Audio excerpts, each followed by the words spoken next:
Hello everyone, and welcome to our event today, Putting the Ops in DevOps. My name is April Edwards, and I'm going to be your host throughout this entire event. We're here online today joining you with some of the best experts in the industry to help you as an IT pro get started on that DevOps journey. So before we get started, we have a little bit of housekeeping. We're going to go ahead and reference our code of conduct that we run for all of our events.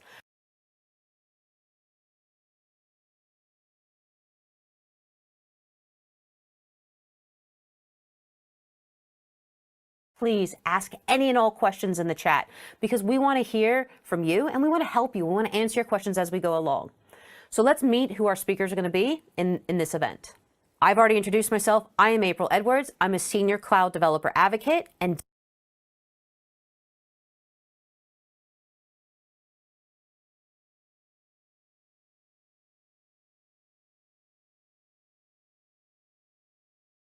they're all here local to you in the UK. So what is our already done? I'm going to introduce you to some DevOps topics and some principles to get started. First up on our speaker list, we have Esther Barthel. She's going to talk to us why ops teams should even care about DevOps and why we should invest in it and all these amazing benefits that it will bring. Then I'll be joining John Lunn, and we're going to talk about continuous integration and continuous deployment. And we're going to break down all these functional components so you can understand them and take that away with you. Then the last session of the day, we have Barbara, who's going to walk us through actually setting up our pipelines, and you can practice alongside with her. And at the end of the session, we're going to open this up for Q&A. So please, please, please ask questions as we're going along. All the speakers will be behind the scenes answering those questions for you. And at the end, we're going to have a very interactive Q&A session where you can literally ask us any question you want. So please do. So let's get started. Why do we care about DevOps? First off, I want to level set. I want to give you the definition that we use to define DevOps here at Microsoft, because the reality is all of us have different backgrounds, right? Some of us have no experience in DevOps, and some of us see our developer teams working with it or other teams in our organization. And that kind of derives our experiences in how we define DevOps. But I want to level set. DevOps is the union of people, process, and products to enable continuous delivery of value to our end users. I want to focus on this word value because it doesn't matter what we're delivering to our organization or to our end users. Are we delivering value? So if we think of how our teams are structured today, as an IT pro working in the operational space, you're incentivized to keep those lights on 24/7 by 365. Your developer teams are incentivized to develop new features. And those two things naturally kind of develop these silos in our organizations because we're not incentivized to deliver that same value to our organization. Because as our developers deploy those new features, as an IT pro, we're really nervous they're going to bring down our infrastructure and it might cause an outage. So we need to align these values in our organization, and we need to look at how we deliver, what we deliver, and bring our teams together. We need to enhance our productivity in our teams, and we need to facilitate experimentation and develop this growth mindset so we can all explore and we can all learn. So why is DevOps important? Well, because your competition's already doing it. We think of all those organizations out there that are doing great things in the industry. You know, let's think about lockdown. How many of us ordered a Domino's pizza? I ordered many. When we order Domino's pizza, we know from beginning to end where our pizza is and when it's going to get delivered to our front door. Also Netflix. These are all high-performing DevOps organizations. But the biggest reason why DevOps is really important is to reduce human error. So we talk about DevOps as a theory, but it's actually a practice with hard statistical figures. Now, as an IT pro, we've all been there. We've made a change in our organization to our environments, and we've brought something down. The reality is our organizations want things delivered yesterday. We need a faster time to market, and honestly, our organizations want to see an increased revenue. So this is a fact of DevOps. We have hard stats because we're tracing everything from beginning to end. So high-performing DevOps organization deploy more frequently, whether that's using infrastructure as code, automation, etc. And they have over 100 times faster time from commit to deploy. And this is important because we include testing in our life cycles, in our code, in our infrastructure as code. And using this word code is new as an IT pro, but we're going to make you more comfortable with this word code by the end of this session. We also need to be able to recover from incidences faster. How many of you have had an outage in your organization and then you have to trace that whole thing back to find out who did it? There's usually a lot of blame pointing and a lot of upset. But if we can recover from an incident faster, because we're all going to have incidences, that's really key to the organization, and that's delivering value. I want to talk a little bit about vulnerabilities in our organization. And I want to talk about the cloud. So 95% of cloud breaches occur due to human error, which is one of our biggest reasons to envelop a DevOps mindset in our organizations. We could do something from misconfiguring a firewall. We could leave a plain text password. When these breaches occur, they cost us millions and millions of dollars or pounds or euros in recovery. And we also know that when we fix things in production, it costs a lot more than in the development phase. And that's why looking at ways to do things early and often in our processes is absolutely advantageous to us as an organization. We need to start secure and stay secure. So I'm going to give you a couple of examples of organizations that have had some breaches. So I'm going to talk about Uber. Yes, they're a high-performing DevOps organization. They still make mistakes. Uber actually had a plain text password stored in their repository where all their code sits. Someone got into that repository, got into that plain text password, and caused the breach. That cost Uber millions and millions of dollars and exposed really crucial customer data. Again, a human error. But I want to ask you out there, how many times have we been delivering a project where we've rushed things and left that password somewhere in a file we'll do later? Like, oh, we'll just leave it over here. I've done it. I've left it on a plain text password on a server and somewhere maybe no one will find it, but someone will find it. We need to look at ways to secure our code. We need to patch our infrastructure. We need to continuously stay on top of these things. And that's really hard and it takes a lot of time out. So I want to talk about two different types of deployments. First is the epic deployment. And we've all been there. These are our big monolithic applications and infrastructure. These are complex environments where we have all this domain knowledge that we've built up over time. They're complex, they're stressful, but we need to update the system. And we run updates probably once every 6 months in our epic deployment. And when we do this epic deployment, it's an all hands on deck situation, meaning you and all your subject matter experts are there and ready to go. Now we know we have to take our services offline. We got to update some infrastructure. We got to update our applications. But this code was written 6 months ago, and we have to update our infrastructure from the last 6 months. Because we're doing this big monolithic update, things usually go wrong, and it doesn't go very well. And this isn't reproducible. So every time we do this big monolithic epic deployment, we have to kind of reinvent that wheel every time. We really want to move away from this mindset and think about a continuous delivery model because we can and we should do better.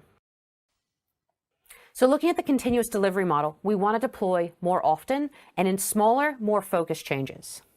We want to deploy things such as software and even things like infrastructure as code in small, immutable changes, which are really important.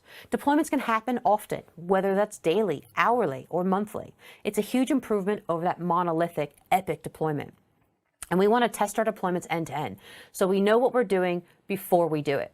Now, as an IT pro, testing your code, or in fact, writing code is really hard, right? Or maybe it might be really new to you. You have to learn maybe a new language. So you can do these things in PowerShell, but we're going to talk about Bicep and Terraform in this series of different types of infrastructure as code that are available to you. So you have to pick the language that's right for you, but then be able to test it so we know what's going to happen before it deploys. Because again, we hit that big red button and we don't know what's going to happen a lot of the times. So we want to move to that continuous delivery model where we test things end to end, we can deliver it, and we have historical records to understand where things went wrong. So if we have a deployment pipeline in this continuous delivery model, we can see what went wrong where, and we don't have to go to production every single time. So these are really important concepts. Now we're going to dive deeper into each of these in the upcoming sessions. So we're going to kick off with our very first session now with Esther Barthel, who's going to introduce all these really important things that make up this DevOps delivery model for you as the IT pro. So let's kick it off to Esther. Thank you very much for that nice introduction, April. And hello, Microsoft Tech Days. Let's dive directly into DevOps and all the coolness that I get to share with you today. If we're looking at DevOps, I think it's best to start with the definition of it, which basically says it's a set of practices that combine software development and IT operations. And I have to admit, when I first read that definition, it didn't tell me a lot of details on what to expect for DevOps. So for me, it was very important to understand where basically I have to position DevOps. Is it more sitting on the ops side or is it more sitting on the dev side? And for me, I felt it definitely leans more towards the development side. I have at least about 30 minutes to show you what it's all about.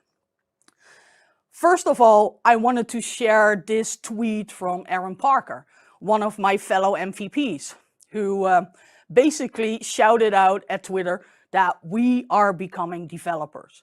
And I do understand that sentiment, because sometimes it does feel, if you're transitioning to a DevOps engineering role, it does feel like it's more about development than operations. But I have to admit, even before I could respond to his tweet, Tobias did a very well respond before I was done typing my message. And what I loved about his message is that he basically says, we've been automating processes and repetitive tasks all our lives, or all our IT working lives.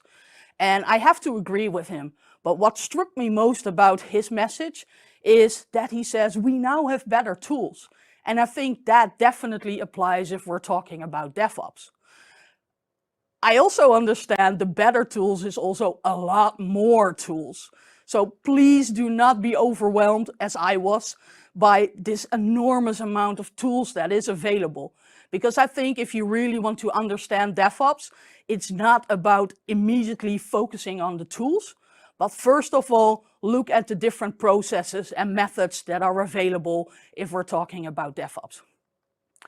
One of the things that I had applied during most of my career is doing projects with a waterfall method.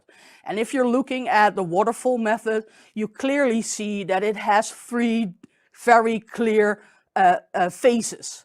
First of all, we create a full blueprint of our solution. And then if we have all the what-if scenarios covered in our blueprint, and we have that full-blown picture of how to implement the solution, we start to build it. And then after we finalize the build phase, it's all about releasing. And that's where the end user comes in place. And basically, that's the first moment that we're getting feedback on everything we build. If we're looking at the agile way of working, which definitely is a better approach if we're talking about DevOps, it's all about shorter cycles.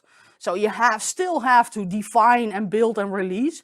But as you can see in the top of this picture, is that with Agile, you have way more moments, first of all, to focus really on a subset of features. So that makes it easier to focus on that part of your solution. And you also have multiple release moments where you get feedback from your end users, which makes it easier to adjust if you discover that you're not fully aligned with their expectations. To make it a bit more visual, I usually use these, I'm not sure if this dates me, because some of you might recognize these pictures from very old trainings that we had in the past regarding project management and talking about functional requirements. But for me, this is a nice way of visualizing with waterfall that basically in the end, when you get your feedback, you only have a moment to tweak and to get those workarounds for the feature set that is not right there yet. If we're looking at Agile, definitely that first release is not the full feature set, but it does allow you to swing from a tree. One of the things that you see is that now already security can get involved in this one and give you some feedback on the fact that it might not be clear to all end users which body part to put in that string to basically start swinging. So it does make sense to get that feedback incorporated, and with your next iteration, with your next release, come up with an improved and more secure solution, as you can see in the iteration 2. And if you keep doing that and keep tweaking until you have all the functional requirements in place, what you see is that you get a very comfortable swing that I would definitely love to use as an end user. If we're talking about Agile and Scrum, we also need to talk about the fact that it does require a change in the way we used to work. especially coming from an operations background, where it's a lot about focusing on keeping your production environment very stable and a lot of ticketing systems that require you to focus on a reactive approach on improving your solutions. If we're talking about Agile and Scrum, I think it's very important to understand that it's not just one role in that DevOps team. It's not just one DevOps engineer or one type of role within the team. So as you hopefully can see, there are multiple roles within that team, and you have that product owner and Scrum Master to facilitate your process and make it very easy for you to focus on the work. What I love about the DevOps team approach is that we have this shared responsibility to make that solution the best that it can be. And I love the fact that it's all about being a cross-functional team. So you don't have to focus on just one expertise, but it allows you to share knowledge with your other team members in a more T-shaped way of building your own competences and extending your own knowledge. Big part of working in a Scrum team or in an Agile way is the daily Scrum. And I have to admit, when I first was joining these daily Scrums, it kind of felt like this kumbaya moment where we're sitting around the campfire, singing songs, sharing all these amazing stories of all the adventures we experienced yesterday and what adventures we're gonna continue to explore today. But for me, personally, I discovered that I'm not very good at asking for help. So that daily Scrum is a great opportunity for me to talk about what's in my way or my impediments or the challenges that I'm facing and I haven't conquered yet. And it allows this opportunity within the team to offer help, because now I just have to describe the challenges that I'm facing, and it offers this a window of opportunity for the other team members to tell them that they might have experienced the same and they might already have a solution for what I'm facing. So definitely embrace the daily Scrum and see it as an opportunity to offer help or to ask for help in a not very asking way, so to speak. The main focus, if we're talking about DevOps and operations, is all about infrastructure as code.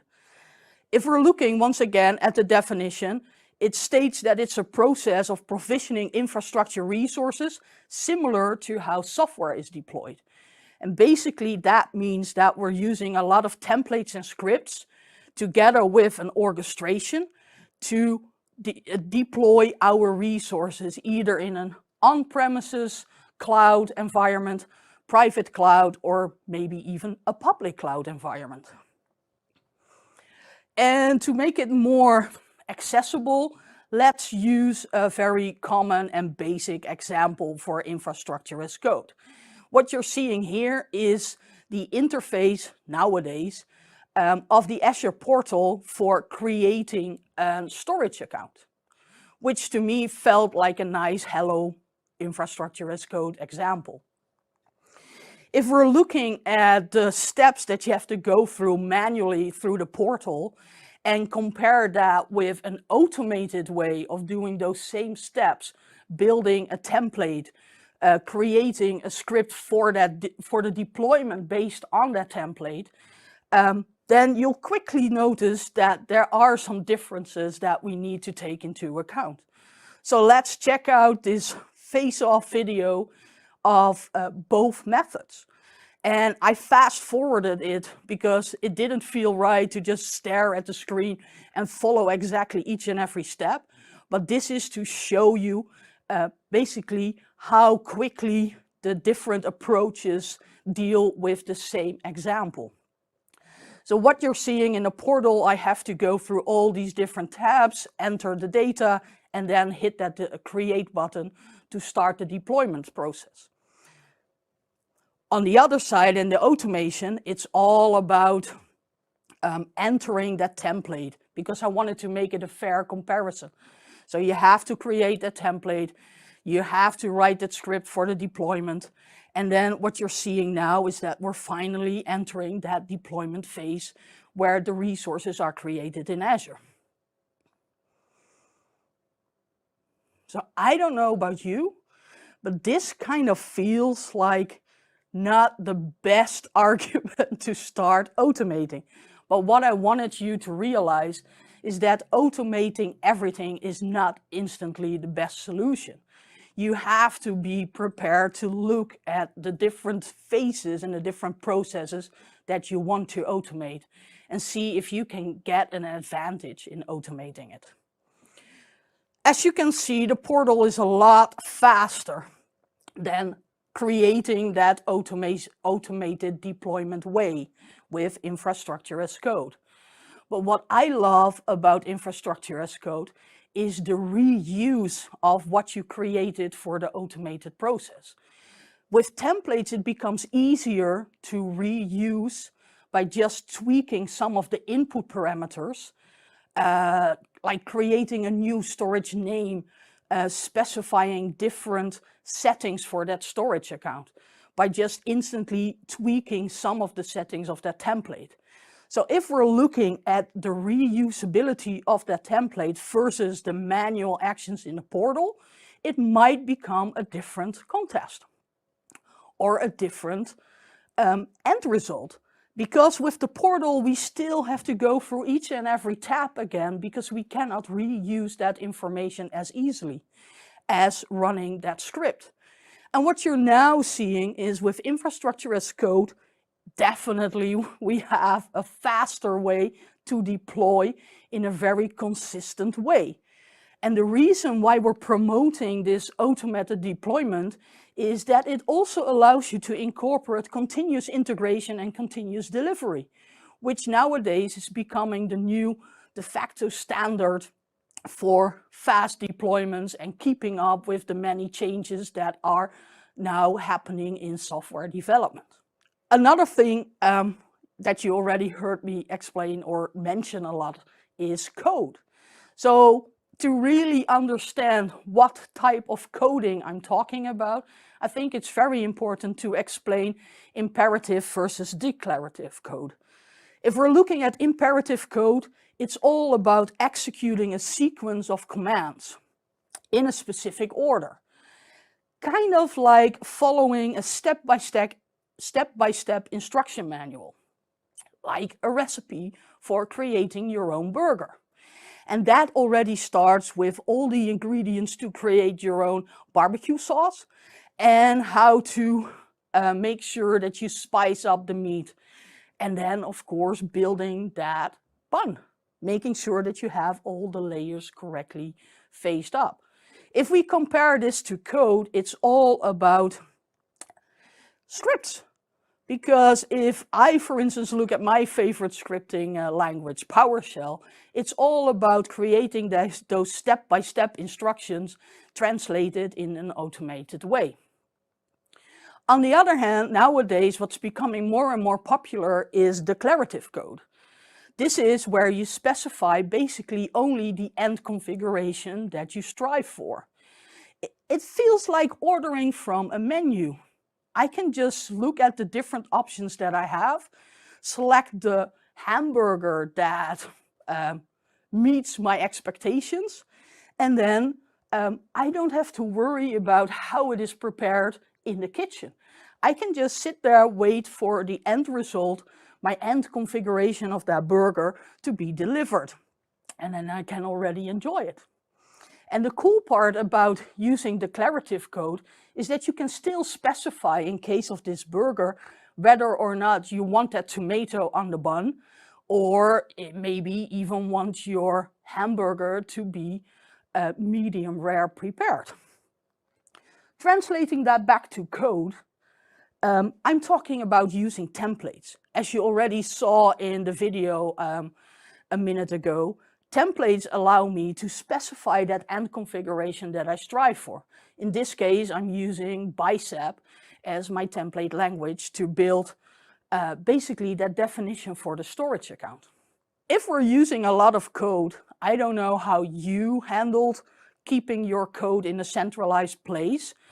From my operations days, at least if we're talking about code and storing it, nowadays with DevOps, we're talking about source control.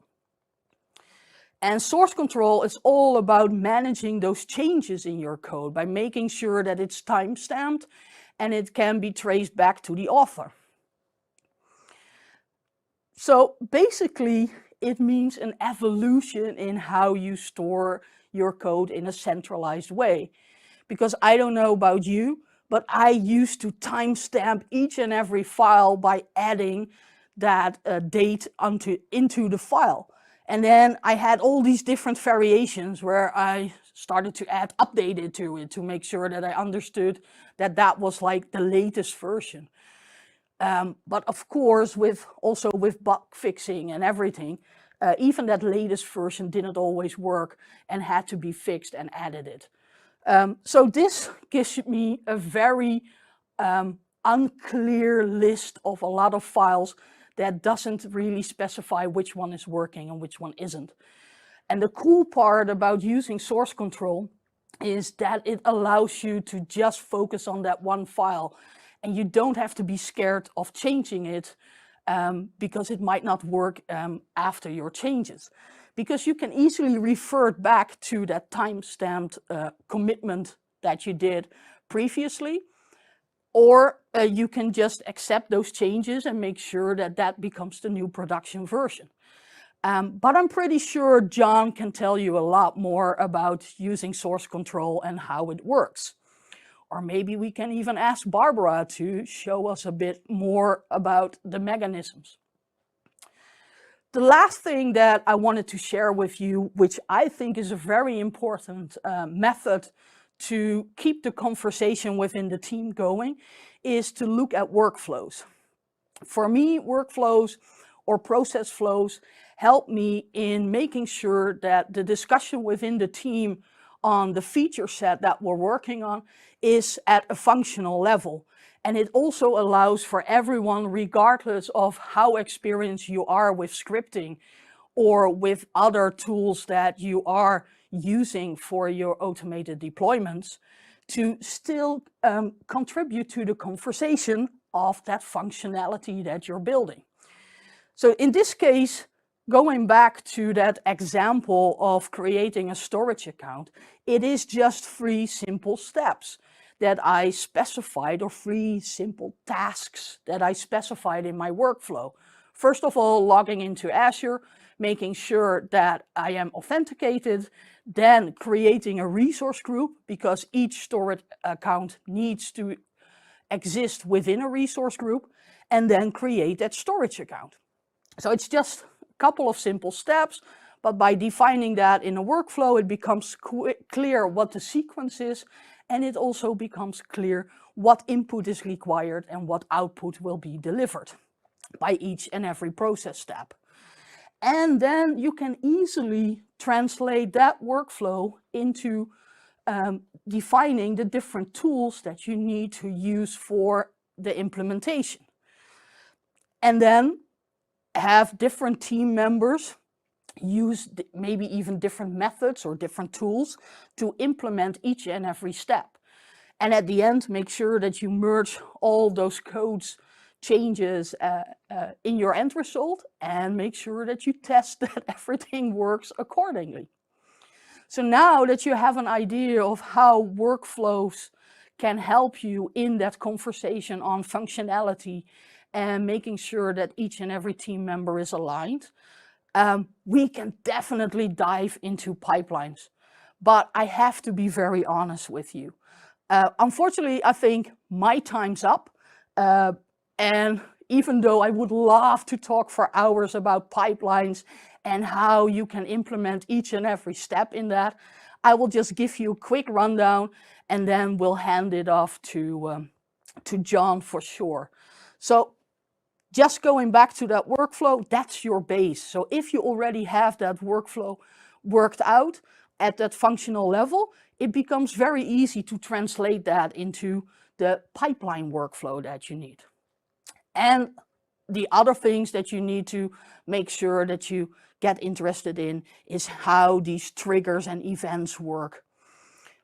And last but not least, understand that we have this huge marketplace that gives us already so many built-in tasks or custom tasks that you can easily reuse and incorporate within that workflow, within your pipeline. And with that said, all I have left is to say thank you. I'll make sure to check out any questions that you might have within the chat and join you there. And then I guess, John, you're up, and I'm looking forward to learning even more about pipelines from you. Welcome to the second session for Putting the Ops in DevOps. I'm here joined by John Lunn, who's a very close friend, and he's an amazing Microsoft MVP who has lived and breathed the transformation to DevOps. So John, tell us, what triggered it, how did it happen, and then you're going to talk us through some really cool pipelines. Yeah, no, absolutely. Well, firstly, thanks for having me here, April. It's a pleasure, really excited to get into this topic area. So yeah, I guess I've been working in the IT industry for a number of years now, and like us all in the IT pro space, we've kind of lived and breathed infrastructure over the years with application deployment, with feeding and watering and keeping the lights on essentially for our IT applications and business applications. When it came to learning the tools of the trade in terms of what Azure DevOps or DevOps is all about in the space that we live in today with cloud technologies, it really is a transition for an IT pro to kind of take the knowledge that they've had with the applications into that arena and kind of use that tool set for the greater good. So yeah, we'll jump on in, and I've got a few slides that I want to talk you through and kind of bounce off you, April, really, just to get your take on things and hopefully help our audience understand how they could kind of bring these tool sets and these concepts into their daily working practices. So first off then, when we're looking at deploying or delivering some kind of service across a cloud fabric, essentially, we've got to start somewhere. So what is it that we need to achieve? And the whole idea behind this really is thinking about, if we've got this monolithic application, maybe it's built up of a bunch of IaaS services such as VMs, networking components, load balancers, firewalls, those kind of things. How do we actually get those into a cloud service? Now, as was mentioned in the previous session, we've got a number of different options here. We've got things like Azure Portal. We can absolutely go in and point and click and develop and produce this infrastructure and deploy it into our cloud fabric. We've got infrastructure as code techniques that we can use. So things like Bicep, Terraform, Azure CLI or PowerShell, we can deploy straight into our subscriptions, and we can kind of build up our solutions like that. So I think, April, the first thing that we need to do is figure out actually what is it that we're trying to achieve. No. And rather than starting with this complex overview of, as this screenshot is showing, we've got a bunch of VMs, we've got Azure firewalls and the like, let's try and break this down really simply. Absolutely. So the point of this session, I think, is we're going to talk about Azure DevOps pipelines, and that's going to lead into the things that we can do with GitHub and GitHub Actions. But for now, what is it that we're needing to achieve? We need to break this down into simple steps. So as a simple thing that we're going to try and achieve, just to start baby steps, if you like, we want to go and do something relatively simple, like deploy maybe a storage account into our Azure platform. So what is it? We need to think about the steps that are involved with doing that process. So as this screen is showing here, basically there are two simple steps that we can follow if we're going to go through the Azure portal. First thing is that we need to log on. We need to authenticate to the service. We need to provide some kind of credentials so that we are authorized to deploy infrastructure or things, resources into the Azure platform. The second step could be quite a simple process of running through a simple form on the Azure portal, filling in our parameters for the resource that we need, in this case a storage account, and deploying that. So how does that fit in terms of pipelines, and what are pipelines, I guess, is the obvious question that we'll start off by looking at. And we'll park this analogy for a second in terms of a simple process of deploying something. As we've kind of already pointed out, we can use the portal, we can use some form of code, albeit Terraform, Bicep, AZCLI, PowerShell. There are a number of different options. So when it comes to how do we break that down and how do we do that in an automatic way, we've got this concept of a pipeline. Now, in terms of what is a pipeline, this is where I guess a lot of software development concepts and terms kind of get brought into the arena. And maybe we'll talk around a few of these now, April. So I guess the first thing to talk about is, especially if we're going to automate some of this stuff, we're going to have to try and write some code. Yeah, we're going to have to put this in terms of maybe a simple script to deploy our storage account, or maybe even declarative code such as Terraform or Bicep in terms of actually what do we want to deploy. How does this fit into the whole continuous integration, the CI, and the continuous deployment and delivery mechanisms of what goes into making up a pipeline? So maybe we'll just throw back and forth here. So in terms of where we store our code, we've got a couple of different options. From a Microsoft landscape, we've got a couple of options around. We can use Azure DevOps repos, which essentially is a code repository where we can save our files, we can save our scripts, we can save our infrastructure as code. Templates, ARM templates, whatever it might be, we can store it in that repo. But why do we want to store things in repo, John? I think that's the important question we want to talk about. So as an IT pro, I have scripts in a folder, right? I mean, Esther talked about it. She used to save everything with timestamps and dates and versions. Let's talk about repos for a second. Absolutely. Okay? So why we talk about repositories, we're going to call them source control. Source control repositories, we call them repos for short, etc. But why do we need it? Because it's a form of version control. So instead of going like V1, V2, V500, or using dates when people are changing stuff, it gives us version control of our scripts, and it gives us traceability. So instead of someone going and changing your script and breaking your script, not that it's ever happened to me, a lot, we can version control it. We know what's changing. We can revert them, and we can track those changes, which is really, really critical. So the first reason to look at a repository and source control is to have that, whether that is GitHub or Azure repos. And we work with a lot of companies that use other third-party tools like GitLab, or they build their own, but then they have to manage that and maintain it. So as an IT pro, there's a lot of concepts we're throwing at you, and I get that. You know, it's scary. There's a lot out there. We have to learn a lot more because developers inherently do this stuff every day, right? We don't. So we need to look at why we want to do these things, and it's okay. We're growing in our career. We're having this growth mindset, and we're enabling ourselves to have more cross-team collaboration. I think one of the big things about source control as well is we can collaborate as a team. We talk about pets versus cattle with our infrastructure as code. Esther talked about that as well. It's really important to have this collaboration amongst our team and to share, and that, we use the phrase, win the lottery, hit by a bus. Going on holiday, I want to be able to leave my scripts and they automatically get executed, or someone else to do it, right? Or maybe I get promoted and someone else needs to run my scripts. No, absolutely, April. And that's the elephant in the room, I guess, because we're all used to, as IT pros, we go there, we make things happen. We go and write a quick script. We might save it. As you suggest, I'm guilty of that over the years, saving my scripts in all sorts of forms and fashion. Choosing a Git repository is a choice, essentially, to store, as you say, store your code in a centralized repository, centralized area that can be collaborated on, can be worked on by many people. And that is key to it. So essentially, when we choose to store our code in whatever fashion that might be into one of these repositories, we can then start to look at these concepts of CI. What does CI mean? So in that sense that we're collaborating on a piece of code, April, if I were to develop a code that would go and deploy some infrastructure into the Azure platform, as you suggest, I'm away on holiday and you need to update that, you could log on, you could do the modification to that code, and you could save it straight back into that repository. And we'll take a little brief look at that in a second in a bit of a demo. But essentially, we've got these concepts, CI, continuous integration.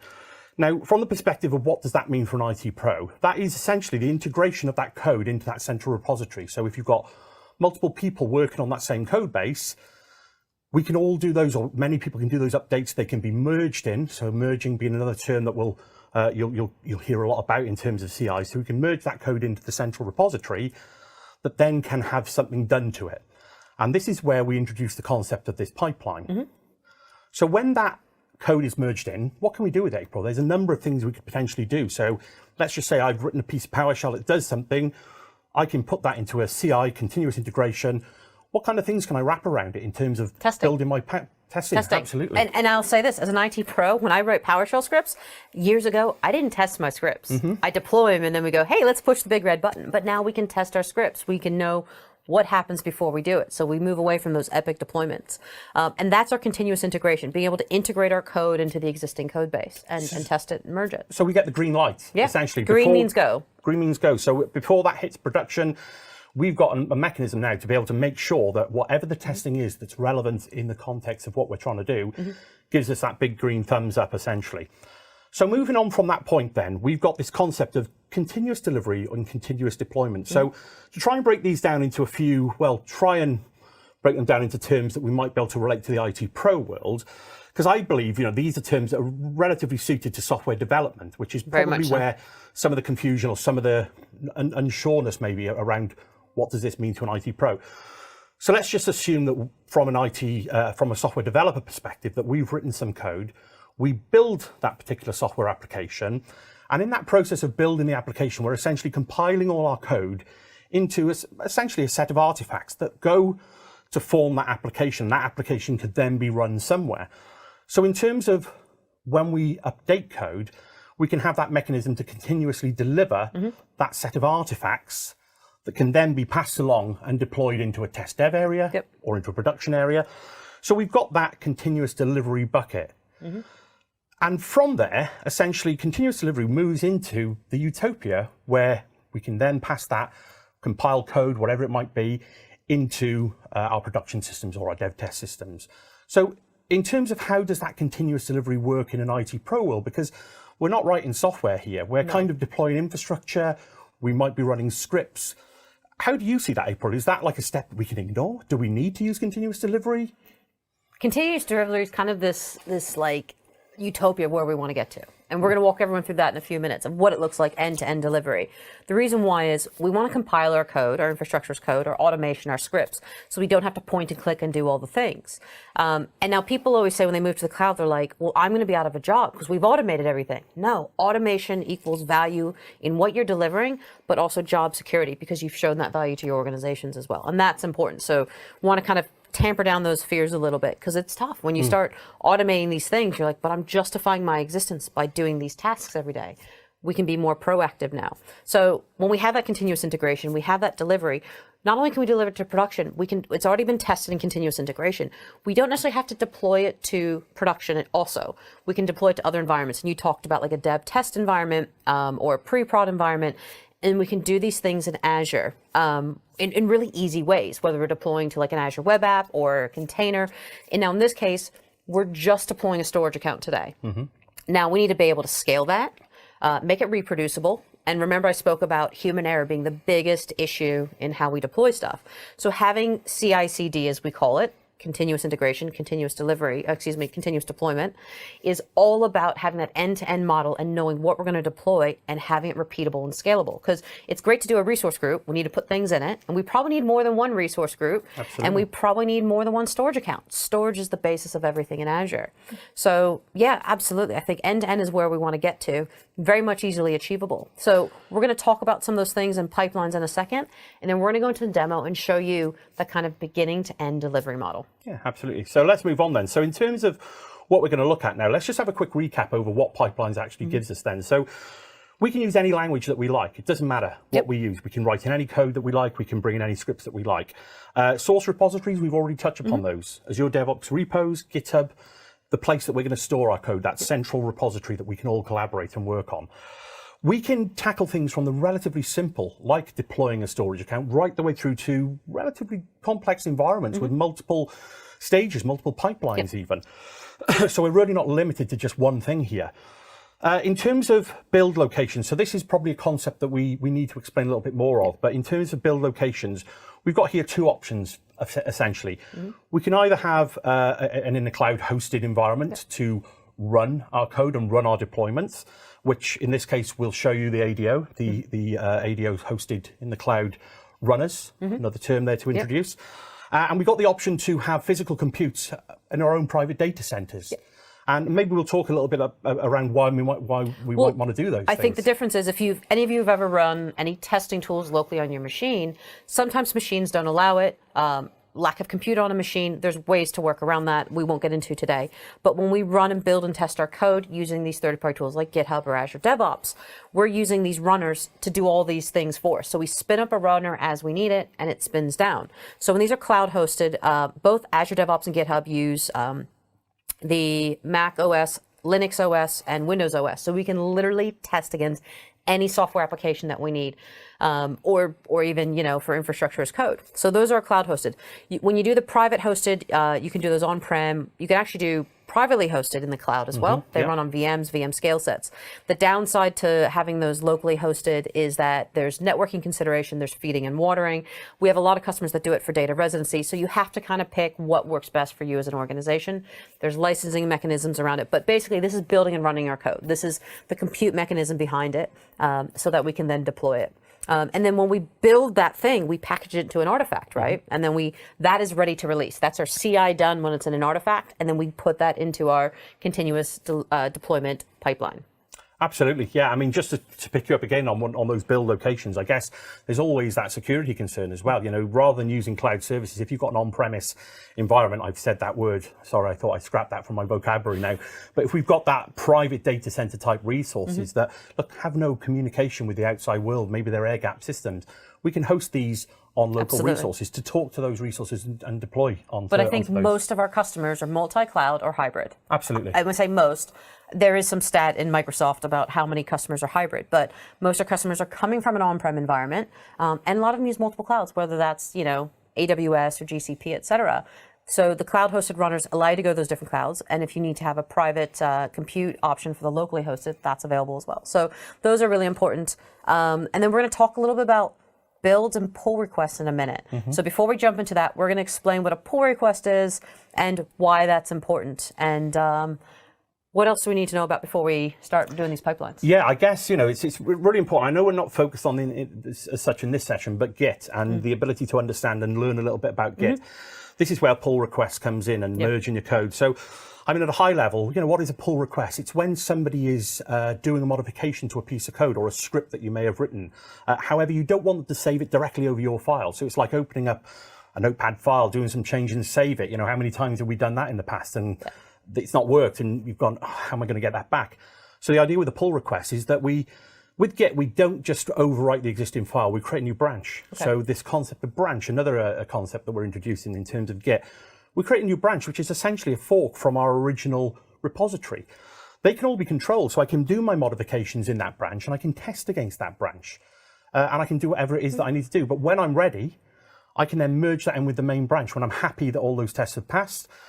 When people have reviewed my code and said, yeah, that looks good, we can do this thing called a pull request, which is essentially asking the owner or the approvers of that Git repository, can I merge my code in with the main? Well, let's show them how we do it. Let's dig a little bit deeper into these. Let's pull it up into the demo. Yeah, well, I was going to say, firstly, before we do that quickly, how do we build these pipelines, April, in terms of what is the underlying thing that we have to kind of be aware of? Yet another markup language. There we go. So let's say hello to YAML. Yes, YAML. YAML has entered the conversation. Absolutely. So this is where we'll break out now. I guess we'll talk a little bit about YAML now as we go through. So let's head on over to the demo and take a little look around Azure DevOps. All right, John, so we're in the tool Azure DevOps. So for all of you following along, DevOps is the practice, and Microsoft has this tool called Azure DevOps. Azure DevOps is cloud hosted. You can also run it on Azure DevOps server locally in your data center. It is a tool that allows us to literally deploy any language to any cloud. And I literally mean any language to any cloud. So a lot of our customers that use Azure DevOps, the product, are deploying to their on-prem data centers. They are deploying to AWS, GCP, and Azure. And we can do that through the pipelines. So what we deploy into Azure, we can also deploy into other places. Now we need different types of infrastructure as code and different methods, et cetera, especially for the different clouds. So we're not going to get into that. But let's review what Azure DevOps is made up of. This is a fully mature product, and Azure DevOps has been around since officially 2005. It was actually released in 2006 under Team Foundation Server. But this is the mature product. It's cloud hosted. So the first element of Azure DevOps is Azure Boards. Now, when we talk about DevOps processes being a cycle, we want to go into the planning phase.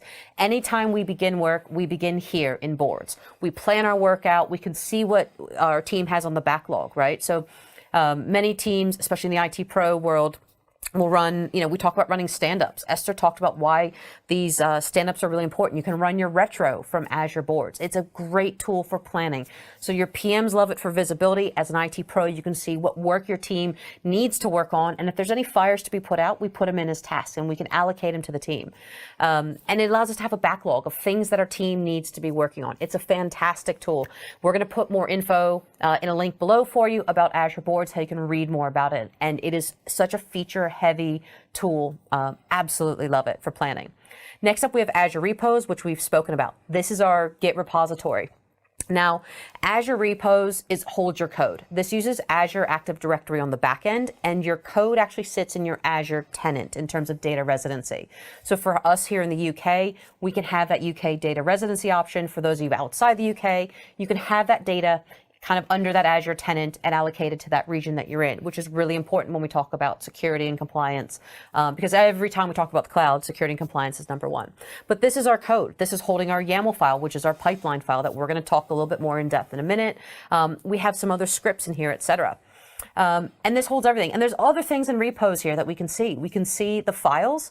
We can see commits underneath that. Commits shows us when we've made a change. So again, we talked about not overriding each other's files. We talked about this thing called branching and pull requests. We're going to go into those in a minute. Next up we have pipelines. This is our delivery mechanism. This helps us with our CI/CD. This packages our code and delivers it out to our environments. And do you want to look at a YAML file?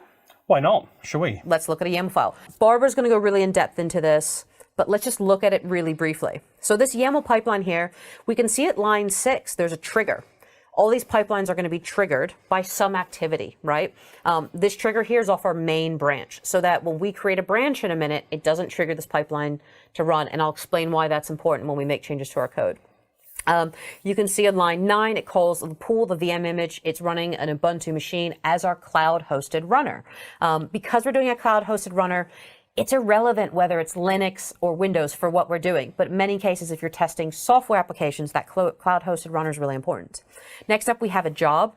And this one's just going to shout out, hello world. Really, really simple in our pipeline run, because we just wanted to do something simple and fun for you all. And then next up, we're deploying some resources. This deploy resources task connects to our Azure subscription. And if you notice in line 26, John has put in a variable, very smartly, in his pipeline. So remember I talked about in my intro how we don't want to put plain text passwords in our repositories or anywhere. John has created a variable for a subscription. Well, that's not necessarily a password-enabled thing. It's best practice to take those things and put them as a variable. So John did a good job on that one. High five. All right. And this is running a bash script. So anytime you need to run like PowerShell or bash scripts, you put this into your pipeline. This pipeline's great, but this doesn't deploy our storage account. Yeah, well, that's what we want to look at, I guess. Let's do it. Let's have a look at that. Yeah. But before we go, we need to talk about test plans and artifacts. Yeah, okay. Yeah, should we jump on over? We'll have a little look at those first. Yeah, we'll have a quick look at that. So test plans. Testing is absolutely critical with what you do in your organization. We should be testing all of our code before we deploy it. For PowerShell, there's pester testing. For Terraform, there's TerraTest. There's so many different types of tests for so many different types of things, if you're using Bicep or just other things. So you can create test plans in here, track it. You can see your test runs and successes and failures and trace things over time. And you can produce reports for compliance as well. Again, compliance is another critical word. And then this artifact thing. You can create packages of your software or your code in the artifacts. So we don't have any right now, but you can connect to external sources as well. So those are kind of the 5 elements that make up Azure DevOps. But let's go ahead and make some changes. So our code is sitting in our Azure repos, right? Is. So it is here. And if you notice on the top right here, it says to clone our code. This means we clone it locally to our desktop. We don't want to make these changes in the browser. I mean, we can, but it's actually quite messy. So we want to enter in an IDE, an editor for our code. So John has already pre-cloned his code. It takes a couple seconds. And he's going to open it up in Visual Studio Code. The reason why we're using Visual Studio Code is it's a great editor. So for those of you that write in PowerShell may remember the ISE. I was actually really sad when the ISE went away. Yeah. But Visual Studio Code is way more betterer. Better, is that Better. a word? Yeah, absolutely. No, it's a good it's word. not, It's a good but I word. think it's more fun to say. But no, Visual Studio Code's great. It has extensions for pretty much everything you want to write and do. So they have things, if you're running documentation for your project, which we all hate documentation, but is required, you can do spell check, grammar checks, etc. When we're writing code, we put in extensions for like PowerShell, linters, testing tools are all extensions. They help us write better code. Visual Studio Code has so many great features we're not going to get into today. We're going to put a link in for you so you can explore more of those options and all the great features. The other cool thing about Visual Studio Code is it has what's called live share. And if you've ever tried to get help on a project and you've shared through Teams, you know exactly how painful that is. It doesn't work. There's a massive delay. So you can configure live share to share your code and your screen with other people. So if John and I happen to be in different locations, which we normally are, right? We can do live share and collaborate on this code. So that collaboration piece is really important in DevOps. So what are we going to do? We need to actually create a file to deploy a storage account. Absolutely. Well, I mean, using that concept, it's great that we've just gone through the steps in that YAML file there to create our pipeline. But let's just imagine for a second that we've got that whole bunch of scripts that we've got to do stuff with. Yep. And essentially, we're back to our example now of the simple task of deploying a storage account. So what do we actually need? So as this, we're on the Azure resources.sh file here. It's a little bit of a bash script. Actually, it's running a couple of AZ CLI commands. Okay. So back to those self-hosted runners. Those runners come with pre-installed packages that we can use to deploy our code. So with that, AZ CLI is all working up and running. We can use that straight out the bat with a self-hosted runner. You can see there by our code, we're not doing anything too complicated. Back to that simple steps. We're going to create a resource group, and then all we're going to do is deploy a storage account into that resource group. So it's essentially 2 lines of code that we've got there.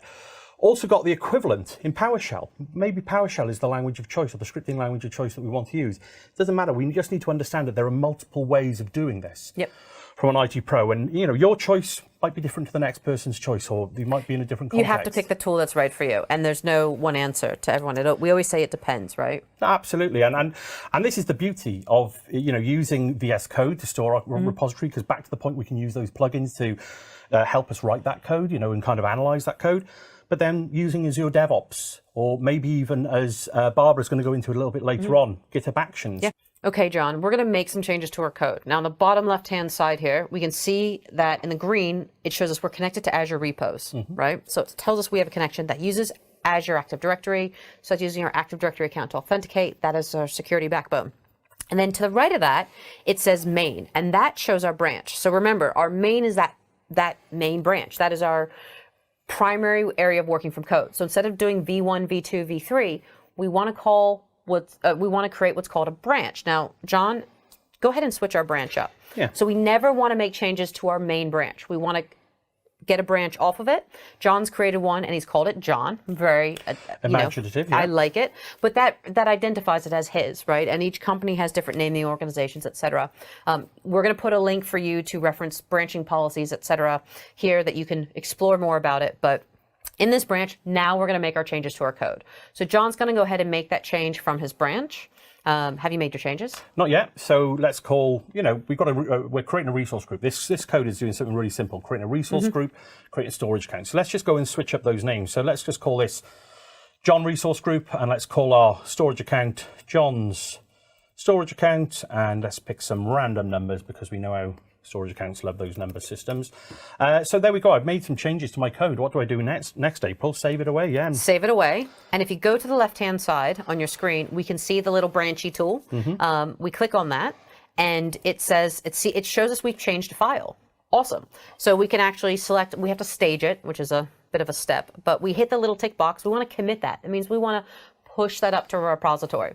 So John's going to update his code. Also, it's really important to put a little message of what you're doing and why, so that if it does break, you can revert it, and it gives you that traceability. So John's going to go ahead and push that up. It's going to commit those changes. Great. So we can see that it's pushed up. John's going to go into his Azure DevOps portal and look at his branch. So his branch is in there, and actually it shows us at the top that we've updated the branch called John. Then it asks us to create a pull request. So what is this? We've made code changes on a branch so that we're not affecting our main single source of truth of code for our infrastructure as code. And then after we've pushed that up, we create a pull request. A pull request is a request for a review. Think of it that way. So John's going to create a pull request. Now that we've created that pull request, we give it a title. Again, we're just going to keep the default title for now. Usually we want to put it in description, and we can update this. We can add reviewers. So you don't want to usually review your own pull request. Best practice is usually 2 reviewers, maybe one from 2 different teams or different people in the team with different roles. John can add a reviewer. You can also link your work items. Remember those tasks. So if John was given a task to create the storage account, he would put it in there. We can also tag it, and then he's going to go ahead and create that pull request. Now, when that pull request is created, those reviewers are going to say, oh, I need to review this for John. Automatically, Azure DevOps says, oh, there's no conflicts in your merge. That means that it's checked our repository. There's no conflicts as in we haven't updated things the wrong way, etc. And then John can literally hit approve, and that will kick off that YAML pipeline. Because remember, our trigger was a push to the main branch. So hit approve, and we can go ahead and complete it to the right. You can also set that to autocomplete. And we call this a merge. So John's code is going to now go from his branch, and you see the little pretty picture, into that main working branch. Complete your merge, John. And let's go over to our pipeline. Now, it does check for merge conflicts, and you can show it merging the pull request. So you can actually see it from here, and you can click on it. And then if we go to our pipeline, we can actually see the pipeline running. So we can see the pipeline running here. It is getting ready to find that cloud-hosted runner. It's going to build our code and deploy it. So we can see it's running his first task that we saw in that YAML file. It's running that pre-work. Wow, it's already done that. Okay, that was fast. All right, John, so our pipeline has ran successfully. We made some code changes. We created a branch. We did a pull request. And of course, we followed good procedure, right? Mm-hmm, yep. Of course. But just for the demo point, we kind of skipped over those other intricacies at the moment. But we ran that pre-work, right? We looked at the jobs here. On the left-hand side here, in the jobs that was ran, we can see that it ran that pre-work thing, and we can see that it ran that one-line check and output hello world on line 14. That just gave us a little script to run, which is easy to do. And in a normal pipeline, you might be running a bash script or PowerShell script, some configuration things, because we know we need to do little tweaks for our environment and our infrastructure, right? Absolutely, and I suppose it's those things that we need to think about as IT pros. So typical things from an infrastructure perspective are: do we need to update some firewall rules? Mm-hmm. Can we put that into a pipeline? Do Absolutely. We need to do some configuration to other resources? Mm-hmm. We can think about what we can put into these repositories. Absolutely. So that's just an example, right? And if we go down a little bit, we see the next job that we listed out in our YAML pipeline was deploy resources, and it matches up. So this went in, this initialized the job, this logged in via Azure, went into the Azure CLI, and deployed that script for us, that bash script. So John, let's go over to the Azure portal and see what deployed. Mm-hmm. So there we go. We've got our resource group, John-RG for resource group, and in there we've got our storage account created. So awesome. April, we've done a really simple thing here. We've deployed one resource into an Azure resource group, but think of this on the wider scale. So, I mean, should we jump back over to the slides and finish off the session, do you think? Let's do it. Okay, so I mean, I guess let's just recap and flick through these slides. So we discussed what a trigger is, yeah. Yep. So that concept of our code changes, checking those in using pull requests, something to trigger our pipeline and actually do the thing that we want to do. Yep. Moving through the stack of the pipeline, so stages and approvals, you mentioned those, April. Mm. We might not just want to do some code changes and have that straight into our main branch. We want somebody to approve it and and we can put in manual checks as well. So we've automated everything end to end, but we can create stages for maybe different environments, different types of code, different things we need to do. And we put in different jobs, and we can have manual approvals between the stages. Sometimes we just need manual checks. We run all our automation tests, but maybe we need someone higher level to check it, make sure it works, and just get a second set of eyes on it, right? Yeah, absolutely. So we can have, and then we can also, some of our approvals can also have things against like Azure Monitor or Splunk monitoring to get that tick box that we've hit, all the things we need to hit in terms of performance before it deploys to production as well. So there's ways we can gate these approvals. Yeah, back to the point, what is it that we're trying to achieve? Yep. Yeah, so moving on from that point then in a pipeline, agents and jobs, we talked about what an agent is, those self-hosted runners in Azure DevOps, or we can use on-prem, or those privately hosted piece of compute to run our code. So moving on from there then, in terms of when we look into the job is comprised of a number of steps, and those steps comprise numbers of tasks. Mm-hmm. And this is all denoted in that YAML file, and we can declaratively say what those steps should look like. In our example, we had a very simple script output, hello world, but we also included the deployment of some Azure CLI through a very simple bash script. That could be any number of complex operations that you're looking to achieve. If you think of it as an IT pro, I worked for an organization that was a very, very manual organization. We had printed sets of paper for every server deployment, and we had tick boxes we had to do. Sure. So if you think of your YAML pipeline and these steps as those tick boxes of all those tasks, those things then get translated into your pipeline. So if you think your pipeline is you're building all this stuff, you're doing all the tick boxes, you're testing it, and then you're deploying it. That replaces those paper exercises without question. Absolutely. So I guess, April, we're bringing it all together now. So, kind of to bring this session to an end, we've been through the whole process. We've seen what the run of an ADO pipeline looks like to deploy potentially this complex environment. So, what that looks like in terms of the components that we've used for ADO is essentially what we just talked about. So should we recap on what we just run through? Yeah, so when I introduced DevOps, I talked about it being delivering value and a full cycle, and DevOps never ends. So we want to pick the things that hurt most in our organizations and start there. So if we look at this diagram here, we have Azure DevOps, and this is the little board symbol. So this is our planning. As an engineer, as an IT pro, we need to plan what we're going to do. Then we need to use that IDE, that editor to make changes to our code, whether it's infrastructure as code, even wiki documents. That then gets pushed to our repository. So in this case, we used Azure repos. Then we deployed it to Azure DevOps pipelines. And then from there, we deployed things. We deployed we didn't deploy virtual machines today, but we deployed some storage, and we could build some virtual machines on top of it. We could deploy literally anything in Azure with those pipelines. Then we hook in monitoring. Monitoring is that production level environment that's really, really key. Whether you hook in Azure Application Insights, Azure Monitor, etc., that's really key to really completing that monitoring in a production phase. Then we come back around and we look at the output of what we've deployed. How has it impacted us? What value did we deliver? So when we talk about delivering that value, what was our time to deploy? What was our time to remediate? And maybe what the performance differences are in our infrastructure because of the changes we've made. Then that goes into our planning phase, back into Azure DevOps for the next cycle, so that our engineers can then make improvements for the next, what we might call a sprint or the next deployment cycle. Absolutely, April. I think the only thing that I would add to that, for those IT pros that are looking to get started, maybe they are a little bit, lacking the skills at the minute with, what does an ARM template look like? Use the Azure portal to your advantage. Yeah, we know that we can deploy things through ClickOps in terms of clicking through the menu system and deploying it. But every time we deploy something in Azure, it gives us that ARM template. We can pull that ARM template up, and let's try and use those ARM templates maybe as a first mechanism. And even better, there are repositories hosted on GitHub that have Azure Bicep files, PowerShell files, everything, and Microsoft Docs. And we'll put links below to get you started on Azure PowerShell. With deployment, we'll get you started on Bicep, even Terraform. We'll put all these links below as references that you can then reference to getting started to create these templates, because you don't need to start from scratch, right? So thank you, John, so much today for telling us all about the CI/CD mechanism and showing us everything. Really, really awesome. My pleasure, April. Thank you for having me on. Always good to have you. Always welcome. So thank you everyone for joining for this session. We have Barbara Forbes coming up next. She's going to focus on infrastructure as code, and then she's going to go deploy these things out of her pipelines, and she's going to show you how to build the pipelines. So stay tuned for the next session, and then after that, we have the Q&A. So see you all very shortly. All right. Thank you, April. What we're going to do now is to see how we can put some stuff into practice. We've learned a lot about all the things that you can do with Azure DevOps. So it's now time to create our own pipeline. We'll first look at Azure DevOps, and then we'll take a look at GitHub Actions. So Azure DevOps, one of the great news about that is that you can get started for free.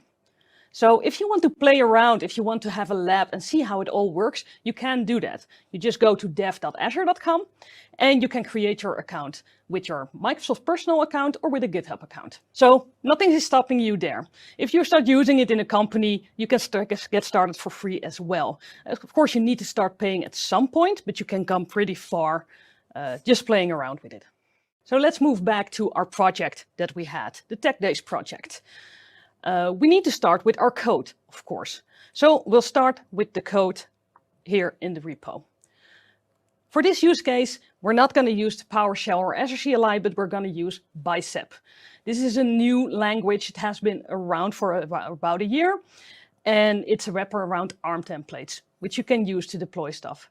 We will stick with our storage account. The reason for that is that our storage accounts can deploy pretty quickly, so you can practice it a lot of times in less time.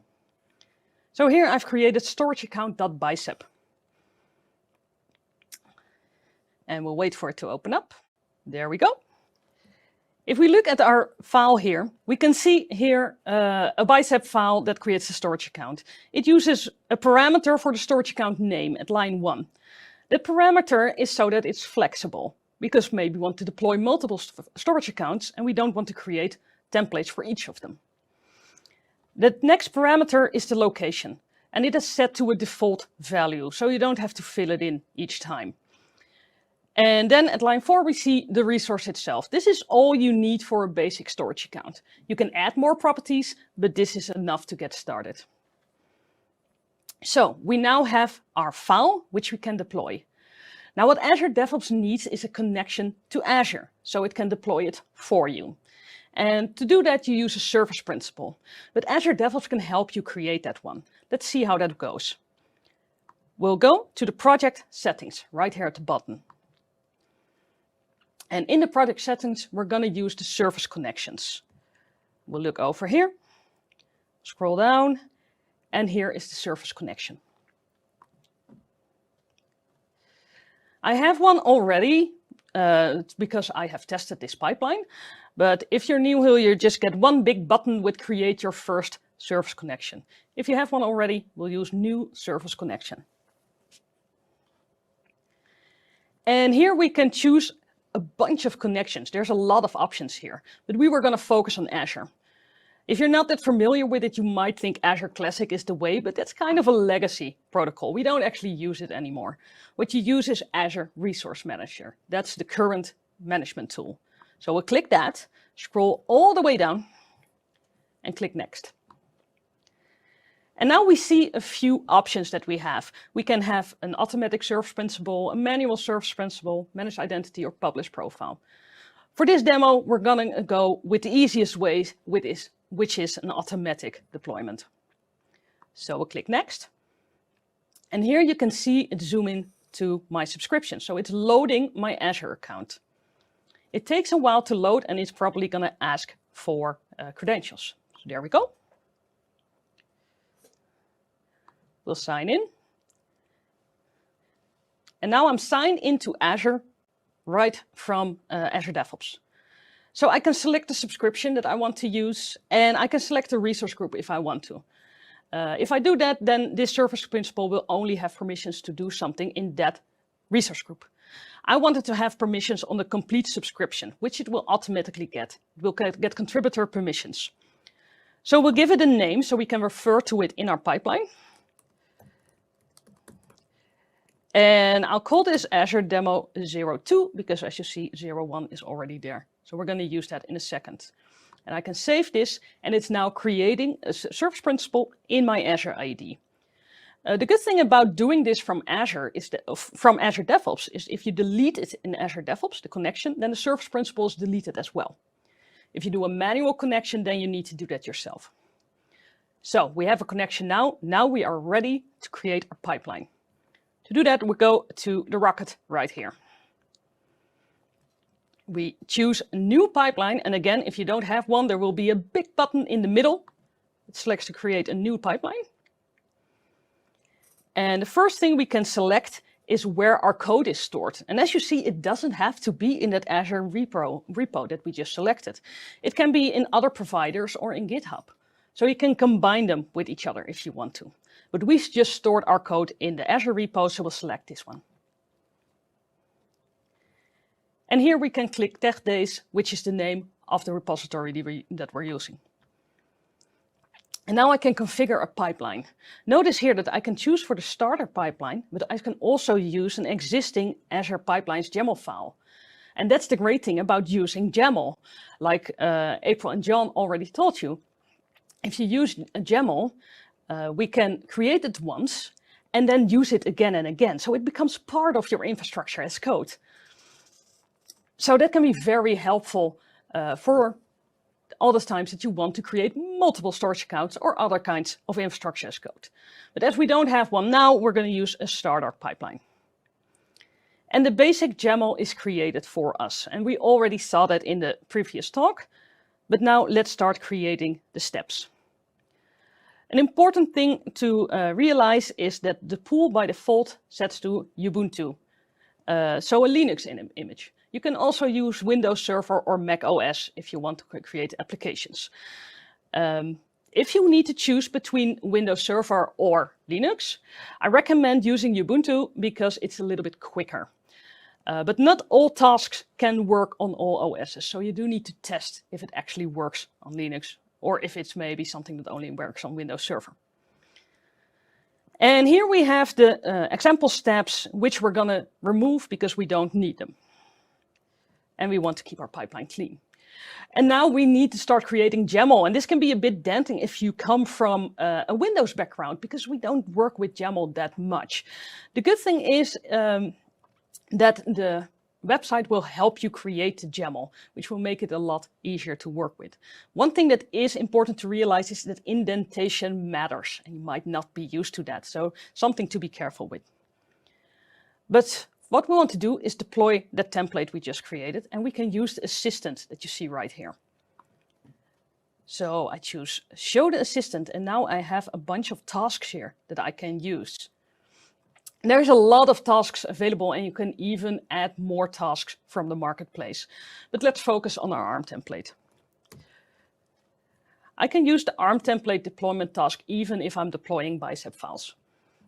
And as you see, I get drop-down menus to add everything, so I don't have to worry about code, and I don't need to know what the syntax is. I can just do it from here. I can select a connection, which we just created, the Azure Demo 02. And I can select the subscription, which it will collect from that connection. And now I can choose to create or update a resource group. Notice that it doesn't matter if the resource group is already there. The step will check if the resource group is there, and if it's not, it will create it. And tech days is in a resource group I already created, so it's again in the drop-down menu. And the same thing goes for location. You always need to set what region your resources should be in. And I get a drop-down menu, so I don't have to remember what the syntax was or what it was called. Now, we are in Western Europe over here, so I'm going to choose Western Europe. And now I can set the values for the template itself. So here I need to set the path to the template. One thing that's important to recognize if you have a Windows background is in Windows we use backslashes between folders, but in Ubuntu we need forward slashes. Can take a bit of getting used to. So we'll add a forward slash and then storage account.bicep. If we have multiple folders, we can create a structure in here. So now we refer to our template. And here we can set the parameters if we have a file for that. So if you're using a parameter file, you can set the path here. But we just have one parameter, so we don't have that file. But we can add that parameter here, because we need to set the storage account name. So we'll say storage account name. And then we need to come up with a name. And what I will do, I will start with tech days and then add a random string because the storage account needs to be globally unique. So let's hope we got that right here. And then I can set the deployment mode. You can choose between incremental deployment or complete deployment. If you do incremental, it will look at the resource group that is there, and if there's something in your template that is not in the resource group, it will deploy it, and it will change stuff to existing resources.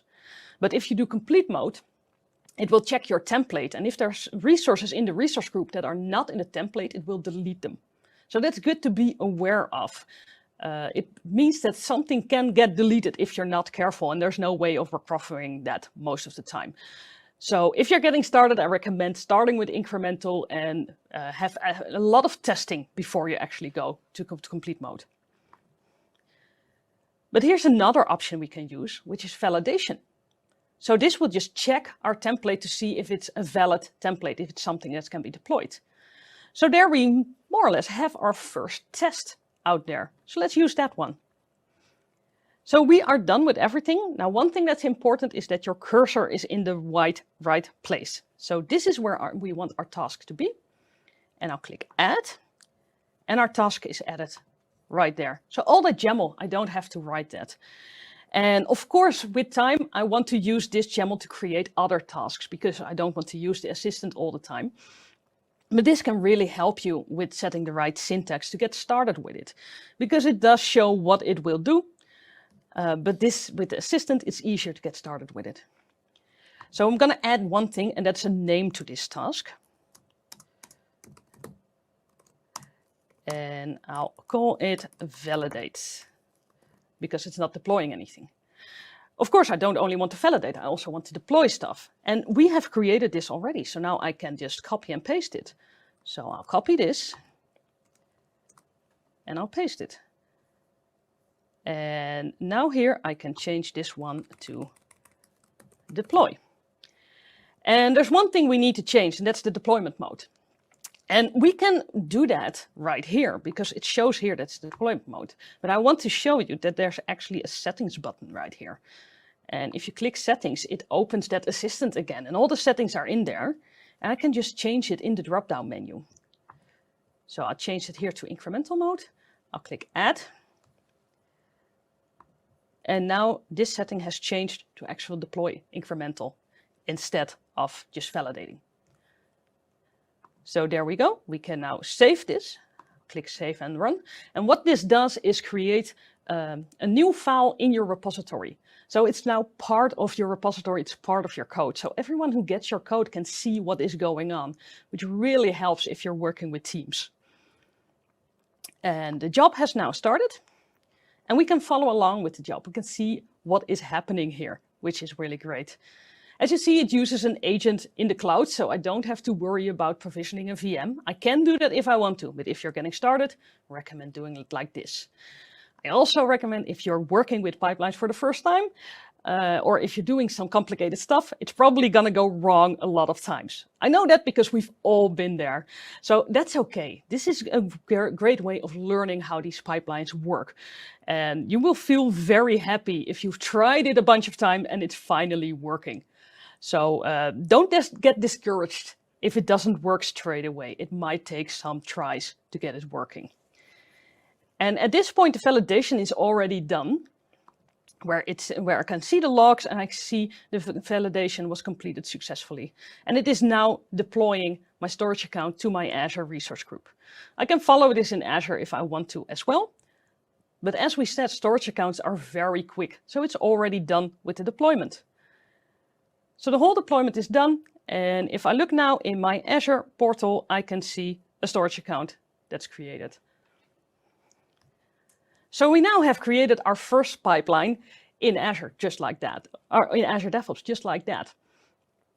The next question is, what about GitHub Actions? Because that's relatively new compared to Azure DevOps, but they both exist and you can use them both. And I want to show Azure GitHub Actions, because if you get started with one of them, the other one is pretty similar.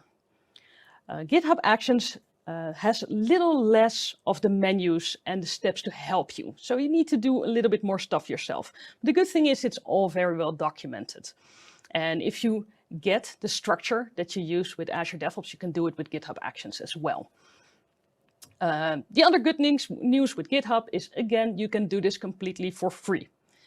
If you use a private repository, in that case, in a private repository, you get a certain amount of minutes that you can use. That's the same thing with Azure DevOps, but it takes a lot of effort to reach the end of that minute. And I've played around with both of them for a long time, and a lot of times I've never been close to reaching that limit. So don't worry too much about it. If you are worried about it, you can always create a public repository to work with, and then there's no limitation. So here I have my GitHub repository. And in this GitHub repository, this is basically the same repository as we had in Azure DevOps. So I have a storage account.bicep file that I can use.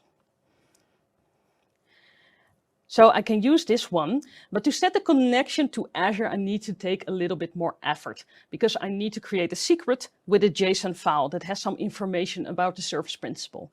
So it will not create it for us. The good thing is, if we look at the documentation at Microsoft Docs, here we see a complete guide on how you can create that workflow, how you can create the service principal and then the JSON file and add it to GitHub. I've already done that part, and if I look at the settings here, and I look at secrets, we see the credentials are already there. And notice that I can update credentials and I can remove them, but I cannot view them. So that's pretty nice if you're sharing this repository. But do notice if you're sharing a repository, everyone has access to these credentials and can use them in a pipeline. So do be careful who you give access to your Azure deployment. And now what we need to do is use actions right here. And in action, you can create a new workflow. I'm not going to create it all the way down. We're going to look at the workflow that we already have. And what we'll do is say view the workflow file. As you can see, again, this is YAML and it's very similar in structure. It has a lot of comments by default that tell you what each step is doing, which can really help. And let's see what happens if we try to edit this file. Here we have the marketplace on the right, which can help us with our tasks. So if we look at the task here, we have the Ubuntu latest version again, which we already saw in Azure DevOps.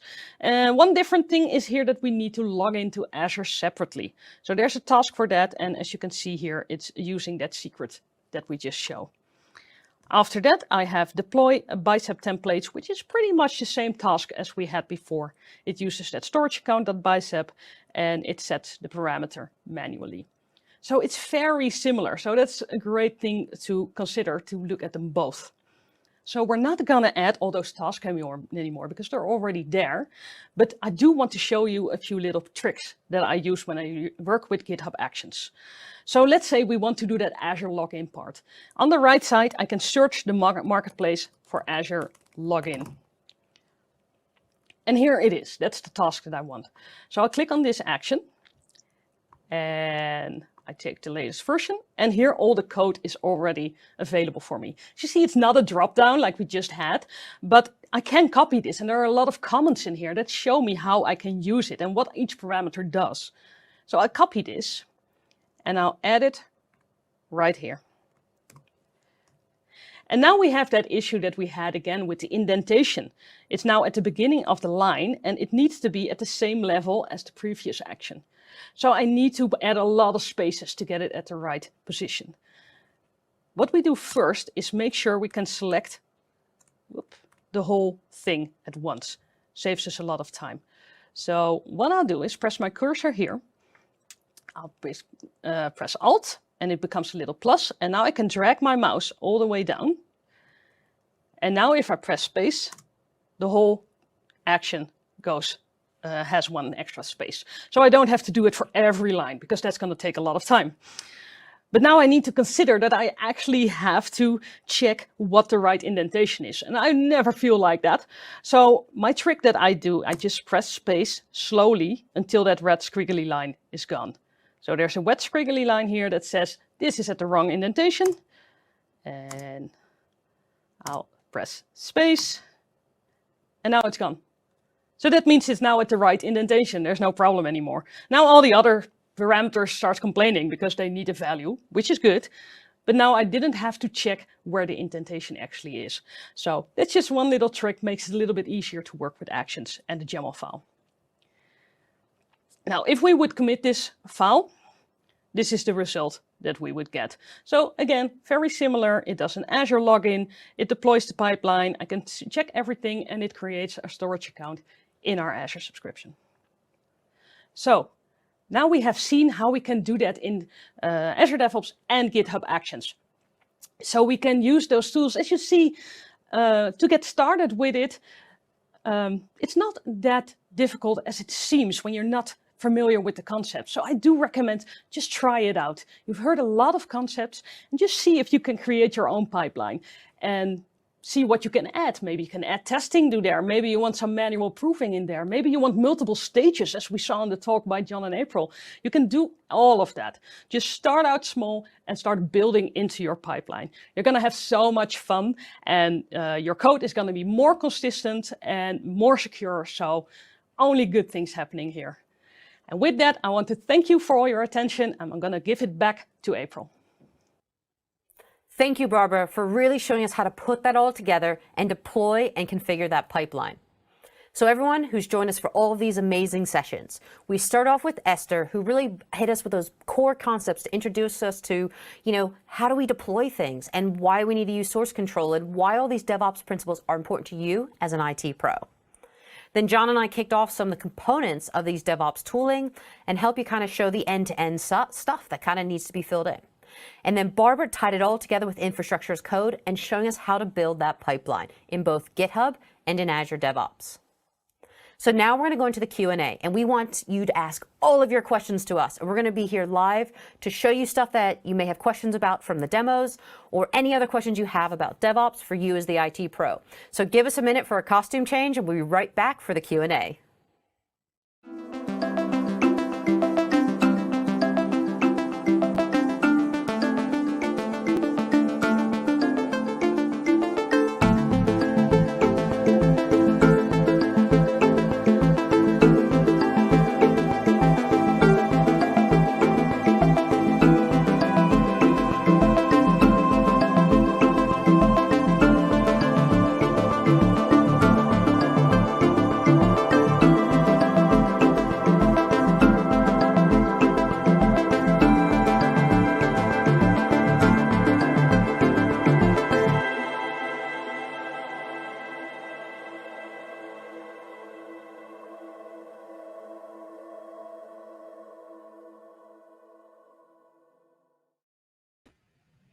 Hello, everyone, and thank you for joining us for the live event, Putting the Ops in DevOps.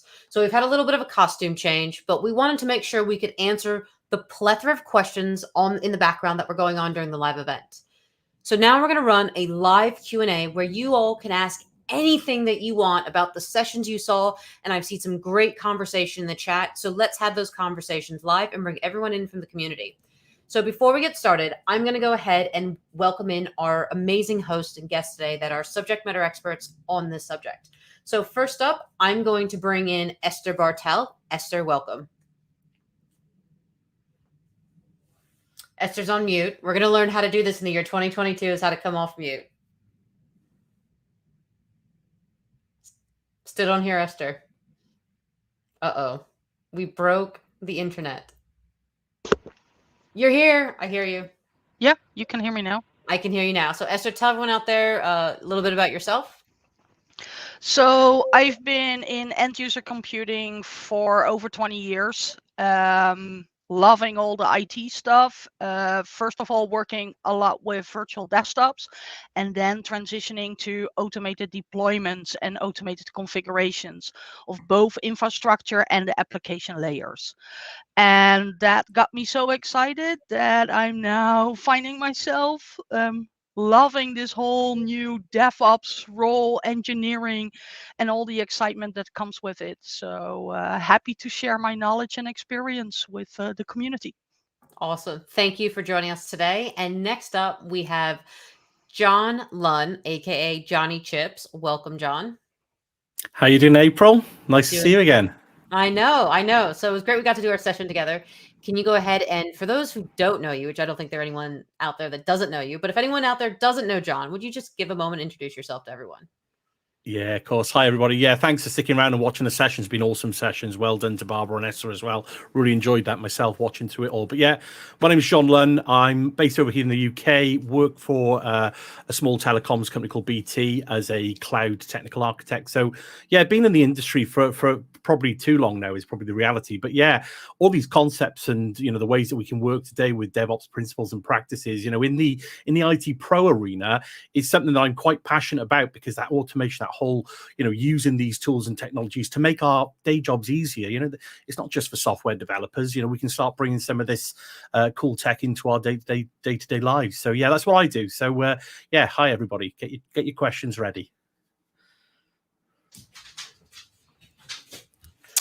Awesome, John. Awesome, Esther. And we have our last but not least guest and host, Barbara Forbes. So welcome, Barbara, and to everyone out there, what does you do? Hi, everyone. Yes, I am the Azure Technical Lead at OGD in the Netherlands. I started out as a system administrator long time ago. And already then I was working with PowerShell and automating everything. I've always loved to automate my daily tasks and maybe the tasks that weren't so daily, just because they were a fun challenge.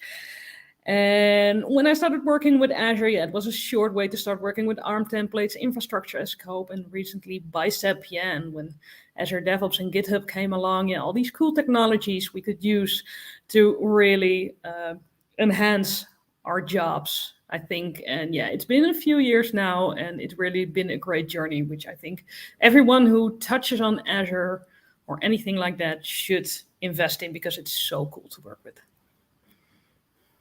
Awesome. So we have a special guest as well. This is Sir Titan. He was requested by people in the audience.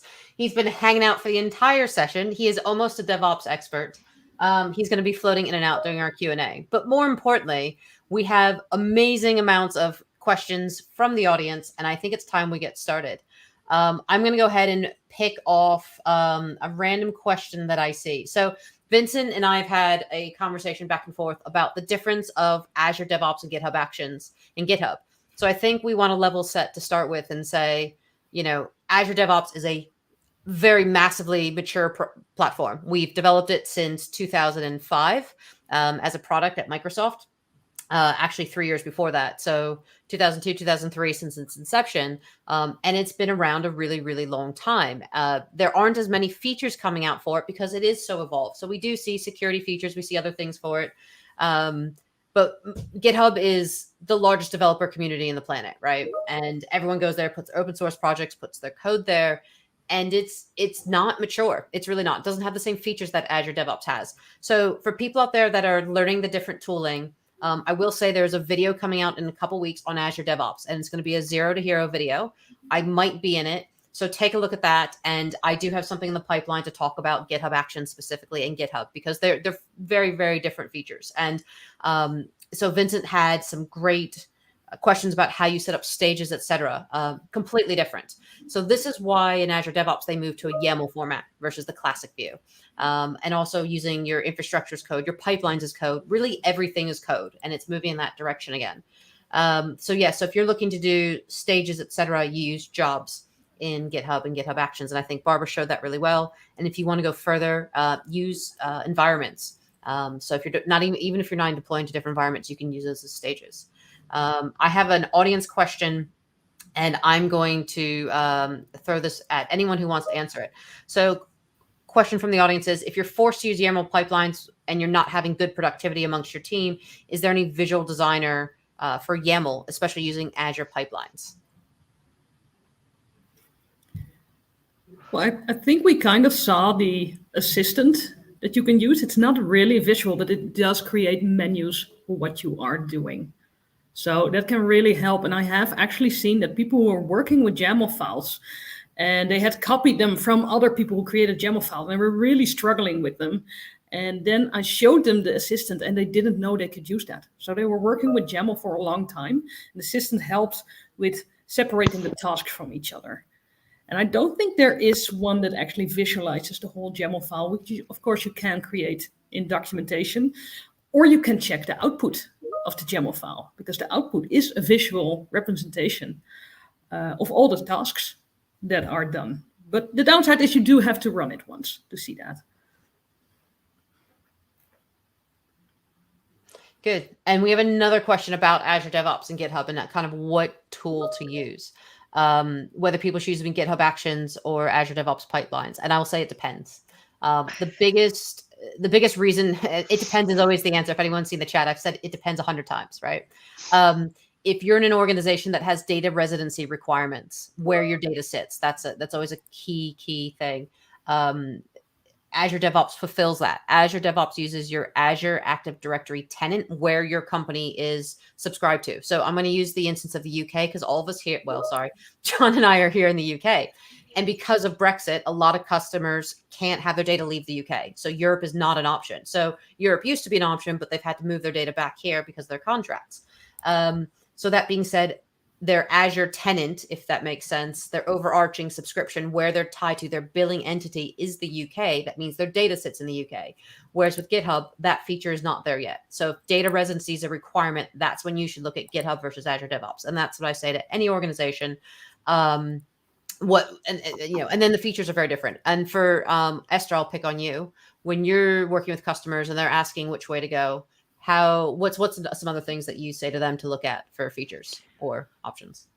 So for me, it's all about going Azure DevOps when I'm in professional environments. But if I'm playing around with some scripts of my own and playing around even nowadays with GitHub pages and creating my own web page, which is the static, a new one that you generate based on your markup language articles, which I totally love, then I'm definitely relying heavily on GitHub and GitHub Actions, because for me it still kind of feels like it's easier to share your code with the community from a GitHub repository than when I'm in a professional environment within a company that wants to have more security and more auditing support for their pipelines and automated processes.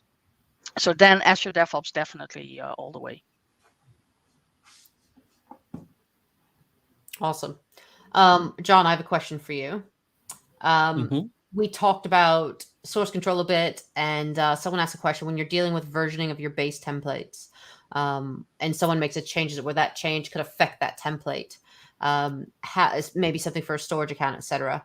How do you deal with versioning of base templates, like your gold standard potentially, right? You have a gold standard image for VMs, because we got a lot of questions actually about state configuration or desired state. And config file. So how would you deal with that? Yeah, absolutely. I mean, there's a number of ways. It's that always that, it depends kind of answer. But I mean, if you've got those kind of gold templates that you kind of want to lock away and keep at a certain state. I mean, look, Git at the end of the day is a version control system. You can kind of tag specific gold images at certain levels and call them, put a tag in there as gold image 1 at a certain level. Now, people can search for those tags using Git, right? Not sure if it's available in Azure repos, but certainly in GitHub, you can kind of demark things as, with those tags as your gold version, and you can kind of lock them down. Don't allow people to change things, and if they're at later versions or on different branches, you can kind of keep them. But equally, there's nothing to say that you couldn't lock those things away into storage accounts or keep them in separate repositories. Whether you want to allow people to deploy from them or not, or contribute to them, there's a lot of different variables that go into that. So yeah, just think about how you want to use those kind of gold kind of templates, because essentially if you are going to be hitting version 1 of a particular deployment, do you want to be able to modify that going forward, make it version 1.1, because fundamentally that's what Git's all around. And like I say, you can use that tag functionality to go back to that previous version, but yeah, hopefully that kind of makes a little bit of sense. I don't know if you've got anything to add to that, April.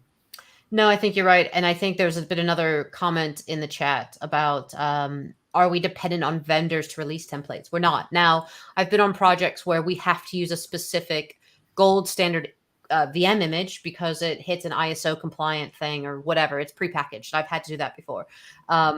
You can absolutely do a lot with vendors and create stuff. They publish. A lot of vendors put stuff into what they call providers. So I'm going to use Terraform as an example. NetApp has a provider that hooks into Terraform. So if you're using on-prem environments or you're in the cloud or both, hybrid, we have customers that are mostly hybrid, to be honest.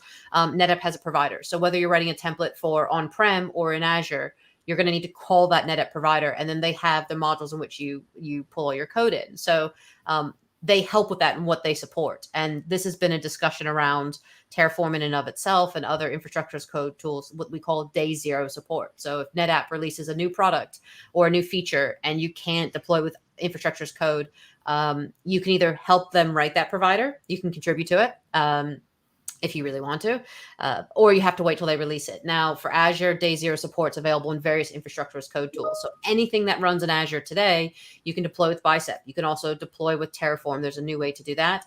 Pulumi does it as well. And then some of the other ones I can't answer for the other providers, but those I can explicitly say, yes, they are there. So yeah, it's huge. And going on that, someone asked a question about when do we transition to DevOps? Now, Barbara Esther and John, you have all lived and breathed it. I have as well. Someone talked about, the big investment in time and cost to do it, right? So what point did you find was good for you all in investing into DevOps? For me, a lot of times it's a net new project or a big problem we're trying to solve in our organization. We pick a project and that's where we start it. Now, Esther, you're the first on my right on my screen, so I'll pick on you. What was that trigger point for you to start a project? Well, I have to be honest that for me, it's been a gradually process. So I started with automating infrastructure deployments, first off using PowerShell to just do the deployments, configurations, mostly focused on end user computing infrastructure components.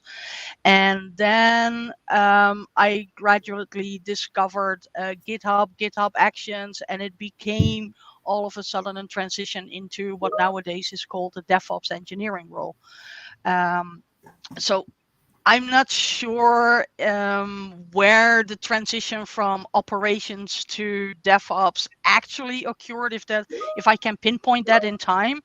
But one of the things that I learned joining different DevOps projects within companies is that it's very important to from the start stay aligned with the business processes, because you need them as your sponsors, as your allies as well, to bring in the fun day-to-day tasks or processes that they want to have automated as well, because that gives you a clear goal and a clear setting to start automating and building your own DevOps environment and pipelines.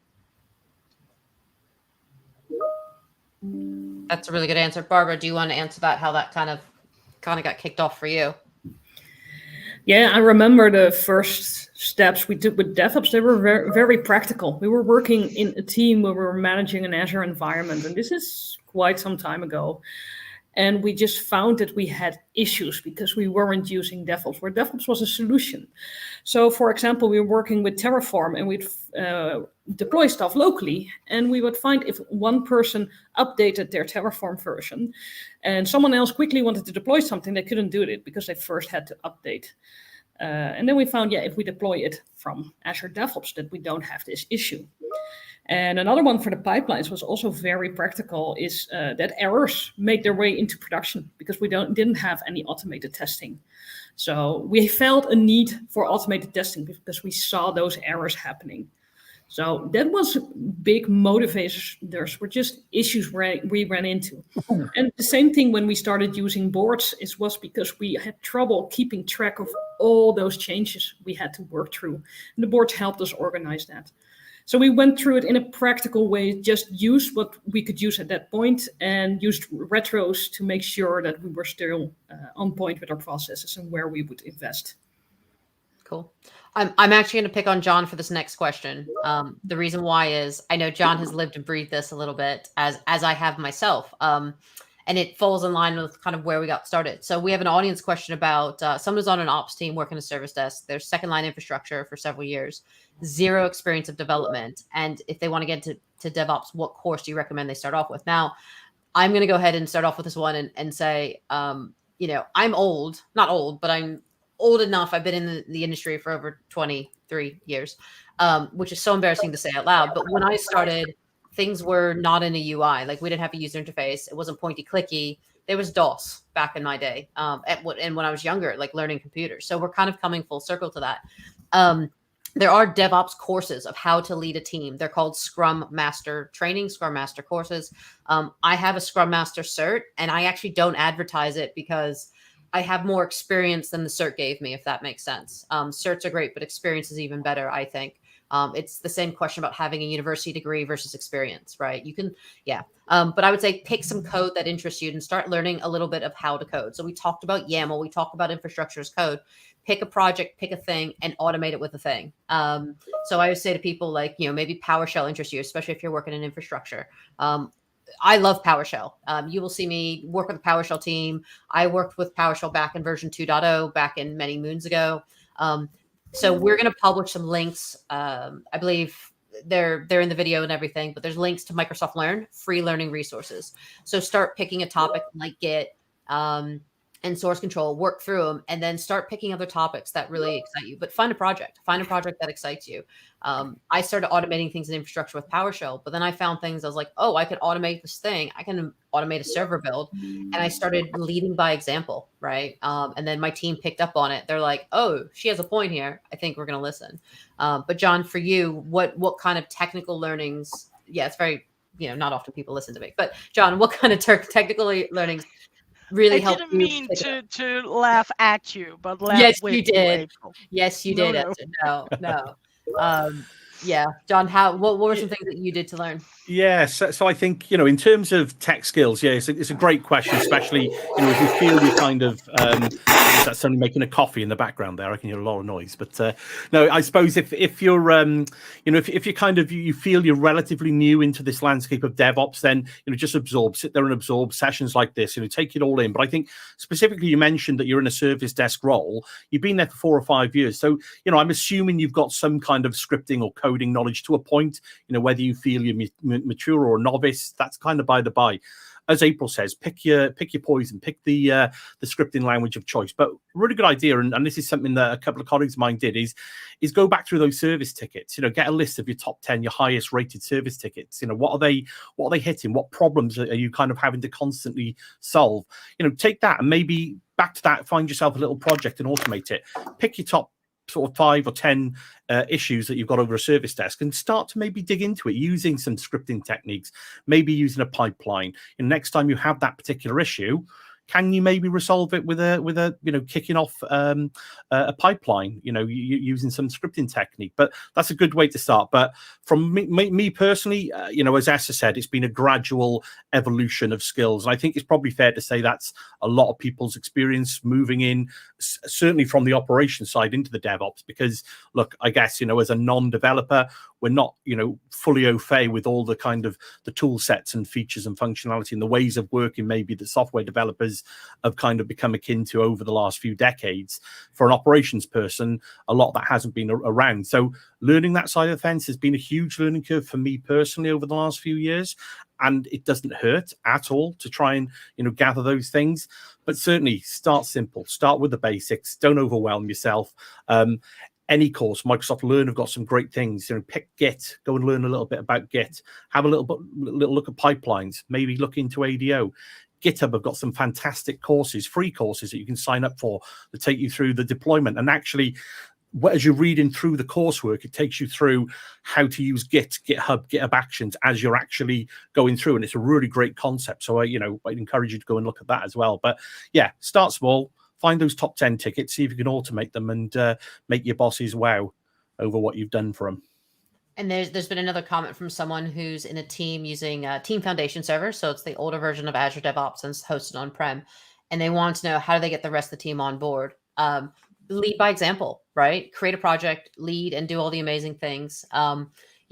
We talk about developer velocity at Microsoft. It's a phrase that we developed it's a marketing phrase, but how do we enable you to do things better? So maybe start a little project, do a few things and show them what you've done. A lot of times I've worked on teams where we do brown bag sessions, especially in a remote world where we're kind of, really separate from everyone. Take the time over lunch, maybe once a week, and ask each person on the team to do a brown bag session about something they learned.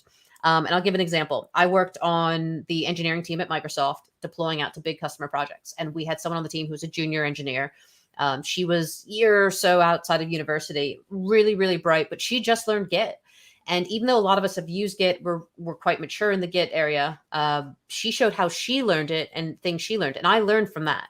So even though she knew Git, a lot of us knew Git, she didn't. But seeing how she learned it, where her pitfalls were great. So running brown bags on your team is a really good way to do that. Just learning experiences. And it could be on any topic. I mean, you could do a brown bag on how I mowed my grass today, right? But maybe keep them a little bit more technical and say, today I learned this thing. I set out learning blocks for myself every week. And I learn stuff every day on my job. That's why we're in tech, right? I want to shift this a little bit to talk about pipelines and actually deploying all the things. We've had a lot of questions about all sorts of things. So a lot of data questions. There's been a lot of questions about data. there's probably some questions. Do any of you want to answer a data question, or do we all want to back out silently? And Well, I was basically watching the time just a little bit, and I guess this is the right moment to say that unfortunately I cannot make it to the full hour. So yeah, this is me silently backing out of the Q&A, leaving you all there to carry on with the wonderful questions that are out there. And if anyone still has any questions specifically for me and my experiences, feel free to reach out on social media. I'd be happy to link up, ping me, and discover even more fun projects. So thanks for having me, and enjoy the rest of the show. You and I have matching Grogu's, by the way, Esther. Just mine's not here, but yeah. Awesome. Thank you for joining. Thank you, Esther. Awesome. Everyone, please ping Esther if you have any questions. I'm going to throw out a database question because there's been a few database related questions, but we're going to move into YAML stuff in a minute. How can you use DevOps for continuous deployment integration? Yes, you can. There's a lot of documents on integrating SQL Server explicitly into Azure DevOps, and then pulling out a report and then having that report as an output. I do not specialize in data. I've done a little bit with data, but we have some really good documentation on that. If you can't find the docs or specific data questions, shoot me a message on Twitter or LinkedIn, and I will try to hunt them down for you. I have deployed to database servers and database in Azure Platform as a Service. And it can handle things like redundancy, redeployment. Someone talked about migration. Yes. But give me a shout if you guys need to find the documents. If not, go to docs.microsoft.com, have a look. We do have documents on that. But I wanted to also touch on some deployment stuff.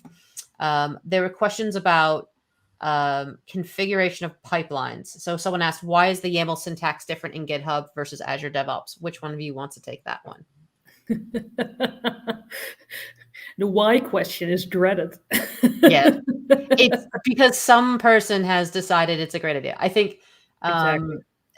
yeah, I don't work on the product group. I work with the Azure DevOps product group. But yeah, the YAML's different. The YAML's absolutely different. And a great example of this, I was editing a wiki file for my project, and the YAML was completely different. We have it documented how the YAML formatting is supposed to be. So as Barbara showed you in her demo, you can edit that YAML pipeline in Azure DevOps, and you can use the items in the marketplace, pull them in. That gives you a bit of a visual. It also shows you the syntax in Azure DevOps. I sat there one day writing my wiki article in Visual Studio Code and writing it in YAML, and I had a YAML extension that showed me how to write it, and it kept failing, and I literally banged my head against the desk for like 4 hours. There might have been tears and a lot more tears, but I couldn't find the correct format. I finally found our documentation, but it wasn't apparent because I was using an extension in Visual Studio Code. So maybe do the editing in Azure DevOps if you really struggle with it. But yes, it is different. Also the workflows. This leads into the workflows being different. Barbara, do you want to go into the workflows a little bit and how they're a bit different in terms of like jobs, stages, environments, and all that? Yeah, there are just little differences, as always. With the naming, it's little differences. With the stages, it's little differences. Like in Azure DevOps, you'll see that you can just start throwing tasks in the window, and you don't have to create a job or a stage for it or a structure at all. And it will be pretty forgiving and will just work. While in GitHub, you do need to use jobs, and you can make multiple jobs, make them into stages. So it's like always, it's almost the same, but a little bit different. That means that on one hand, it's difficult because you need to remember which is which, but on the other hand, you can see the difference pretty quickly. And the good thing is that the naming is different, but a lot of the structures and the things that you need to configure are a lot alike. And I remember I had been using Azure DevOps for some years when GitHub Action became a thing. And I decided, okay, well, it's time for me to learn about GitHub Actions. And that was, I don't want to use the word easy, but if you are already familiar with one of them, and you take a few hours to check out the other one, it will make sense very quickly. So you'll be able to catch up a lot faster than if you're just starting out with it. Absolutely. And I think there's, I actually have an example of a GitHub action on my screen. Do you guys want me to share it? Yeah, sure. Yes. I keep Not- random demos on hand. You know, what else do you do with your spare time? So I'm going to go ahead and share my screen for everyone out there. Give me just a minute, and I'll have our wonderful team. Let me see if I can pull it up. Cool. So this is a GitHub action I wrote. I actually talk a lot about this when I talk about security, jobs, and setups. So I have the jobs here on the left. So if I go to my summary page of this action, I can see that I have jobs. So instead of what we called stages, this goes to jobs. And in this specific pipeline, I'm building an image. Doesn't matter if you don't know what an image is, don't worry. I'm basically packaging my application to deploy to anywhere. So this is great because I can actually use this demo to show I'm deploying to different environments, dev, test. I have a staging environment here and I have a production environment. So I'm using multiple facets. So I use jobs to carve out each segment or bubble of what I'm trying to do.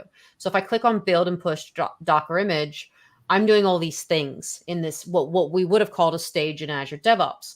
I am, logging into Azure, logging into my Azure container registry, pushing my container there, and then I'm doing some scanning and getting that feedback. And then once that's done, that means my image is good. It's ready to go. This is like deploying your infrastructure, right? And then I do deploy to Azure. I actually have a step here to deploy my infrastructure. In this specific thing, it deploys via Bicep. So this is my infrastructure stage. Once that is done, I then deploy to a test environment. And the test environment deploys infrastructure to a different environment. It also checks if the infrastructure is there, because we had people asking, how do you check if your infrastructure is there? This one runs a check. It's using Bicep. If the infrastructure is there, it doesn't redeploy. If it needs to deploy it, it can. And if I go to the summary page, you can see, and I apologize, it's a little bit small, that I have put in these stages here where it carves them out. So it gives that little break. And I have my different environments. So I use GitHub environments to delineate my stages, if that makes sense. Think of it like a cake. I have multiple layers in my development cake here. And I use these environments to carve this out. Now, in GitHub, you can do things with environments like set variables and secrets and all that fun stuff. So this relates into what someone was asking. How do I put in checks or manual checks? So in this one, we can see I have a review deployment here on the right-hand side. This means that I can't proceed without a manual check. In Azure DevOps itself, you can do this. You can also do timed triggers. So say maybe a lot of people actually in the chat said, I can't deploy out of hours, or it has to be out of hours because of our SLA to our customers. Okay, cool. So you can put in a triggered time that might deploy at after 6 p.m., right? You can put some limitations. So this one takes a physical review for me. This might just make sure this is a visual check. Is my pipeline all green? I check all my monitoring, etc. Yep, I can go, and then I can approve and deploy to my next environment. And I can literally click the green button, and you can see that it's going to start deploying to my staging environment here. So you can see it started, and to be honest, I may have used this previously, but I can see my staging environment, and it's going to start running this job. So I can put in those manual checks, and you can do the same thing in Azure DevOps as well. So you have those abilities. Someone talked about, I'm trying to find it, sorry. How do I go about fixing bad deployments? Oh, sorry, dog. You can reconfigure your deployments. So, instead of, I guess John, I'll let you take this one because you love ARM templates. Just kidding. I think it's one of those great questions, isn't it? Because I'm pretty sure, if we're all honest with ourselves, we always have a bad deployment. The first time that we try and create anything into using pipelines. But I mean, depending on what you mean. Let me just read that. I have issues where a lot of deployments can be done with no networking considerations. How can I add fixes in the portal and export the ARM template? Yeah, I guess it's one of those things. I think that the point with ARM particularly is that essentially it's I can never say the word. It begins with I, and I never get it right. What is it, April? I can never say it properly. But essentially, you've got to get this concept in your mind that when you deploy something with an ARM template or a Bicep file, whatever it might be, do you want to do changes to that afterwards? Because typically speaking, you might not want to use an ARM template to do that. What kind of changes do you want to do afterwards? Files like scripting languages and tools like Terraform and things like that hold state. So they'll hold what you've just deployed in a state file that could be stored in a central location. So then you can use that Terraform or that particular thing, or Pulumi, whatever it might be, to go and change those things afterwards. So yeah, when it comes to ARM templates, it's probably not the best example. Typically, an ARM template in my world, I would use to deploy once, many times. So I've got that ARM template that I can use to deploy that environment multiple times, rather than then going and modifying or tweaking that, albeit through the portal or through the ARM template, because you kind of need to start again, if you do tweaks through the portal. Whereas with something like Terraform or a different approach, if you're using state for when you deploy your infrastructure, then in theory, dependent on what infrastructure you've just deployed, you can use that state to then modify and change that, and redeploy that using pipelines so that it modifies your state and the infrastructure in a cloud platform. That's the way that I would see. But he needs to write back to a repo, write back repo as updating it to manual. I guess that's what they're saying, is that they're updating that manually through a portal. Yeah, absolutely. So I guess they're making a change in the portal, updating their code in the repository as though they've just done that. Yeah, that's not a great place to be. You want to try and avoid that if at all possible.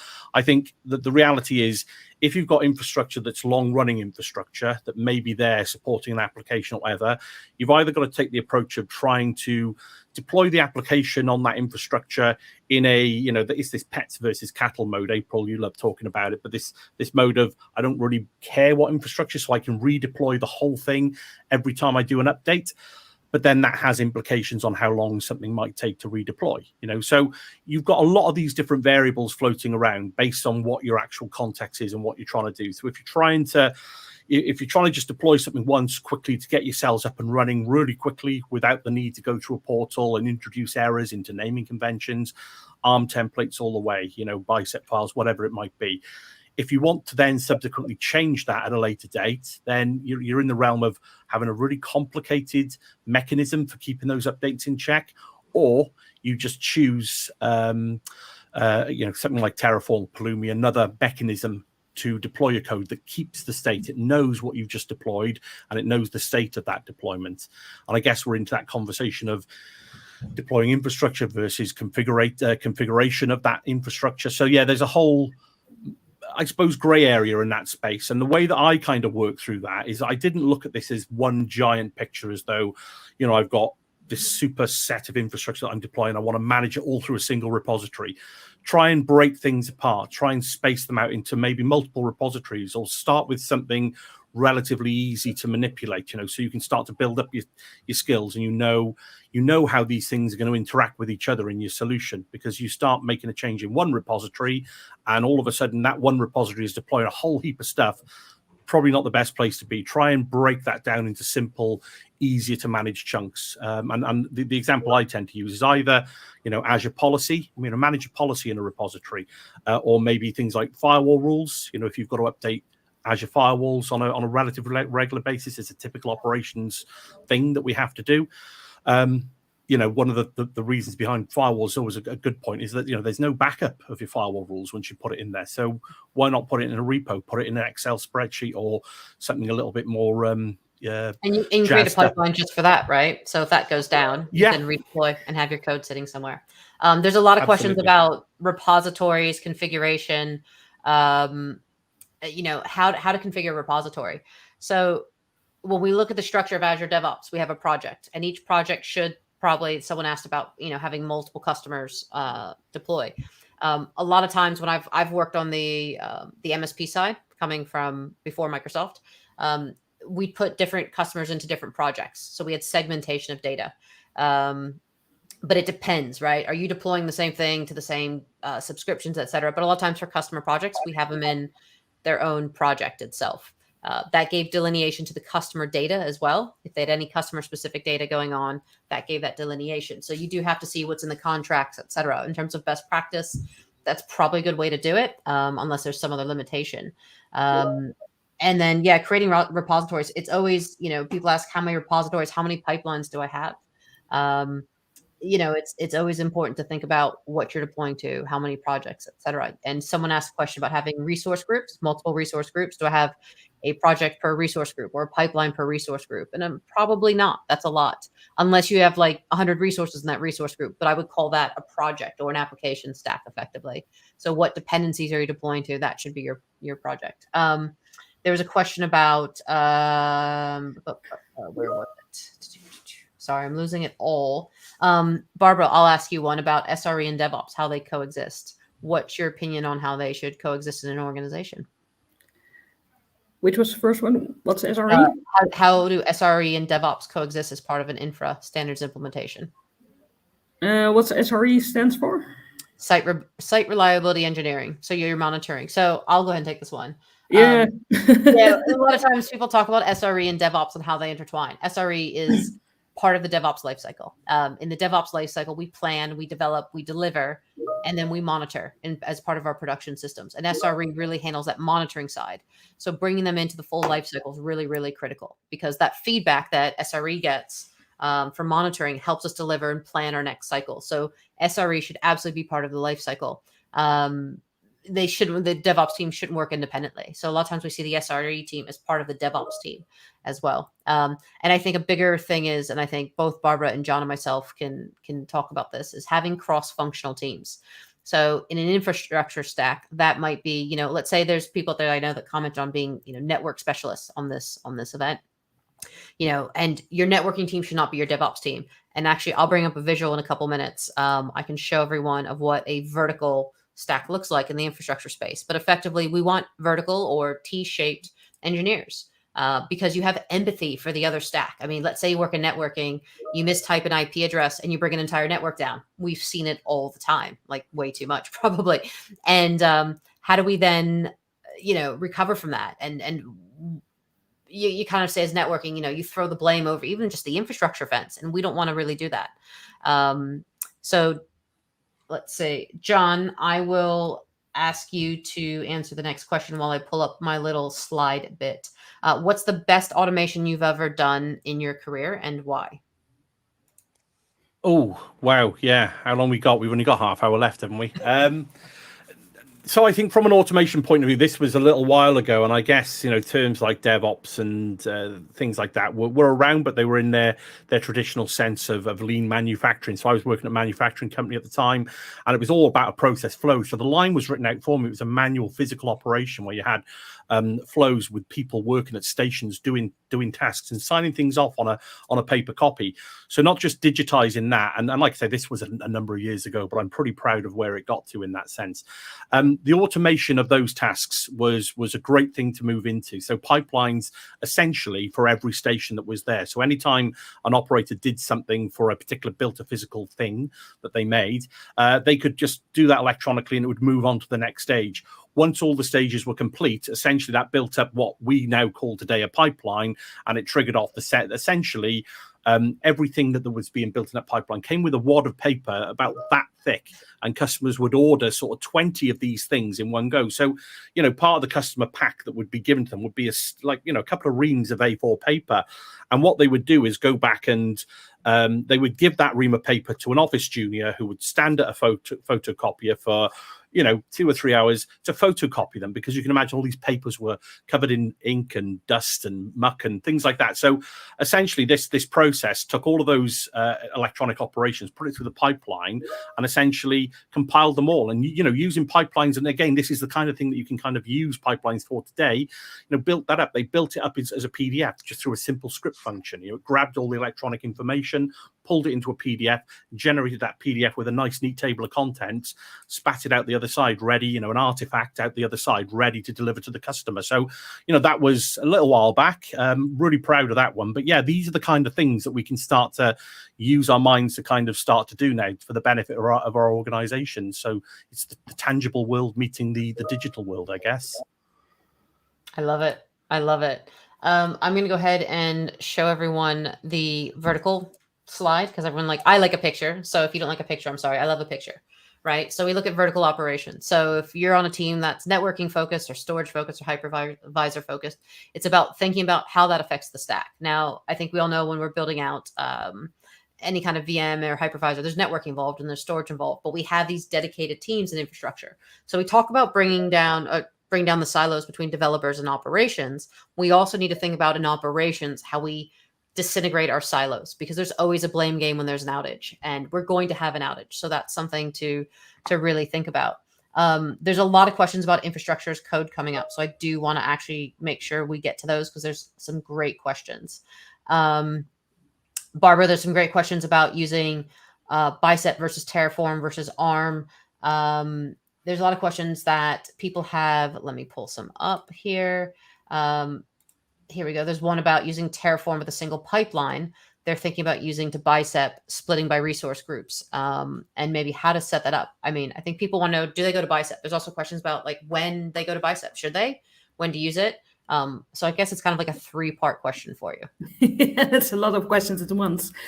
The most simple one first. If you are using ARM templates right now, try Bicep. Because Bicep is the same technology as ARM templates. It's a wrapper around ARM templates, but it actually makes your life easier. Because biceps are created in JSON, and JSON was meant for machines, not for humans. So there's a lot of stuff going on if you create JSON files. And it's actually pretty hard to create flexibility with ARM templates. And that's something that you want to do because you want to create one template that could rule them all, right? So you want not to copy much of your code and create a lot of files. This becomes easier with Bicep. Bicep is simpler as it's written. There's a great extension if you're using Visual Studio Code. If you want to get into it, it can almost write those Bicep files for you by themselves. And it's really better to work with than ARM templates are. It's created by the same team, and in the background, it's using the same technology. Now, the funny thing is, if you are familiar with Terraform and you start using Bicep, you will see a lot of similarities. So let's say it took the best of both worlds and put them together. If you are focused on Azure, I think that's an important part. An important thing that Terraform does that Bicep doesn't do is multi-cloud environments or hybrid environments. Bicep is only for Azure. Then again, it will be quicker if you're working with Azure because it's part of the technology itself. So it uses the APIs a lot faster. It is a development that's going on. And I think John and I can have a long discussion about the state file because I am not a fan and I heard that John is. And we say when we're using Bicep that Azure itself is the state file, actually.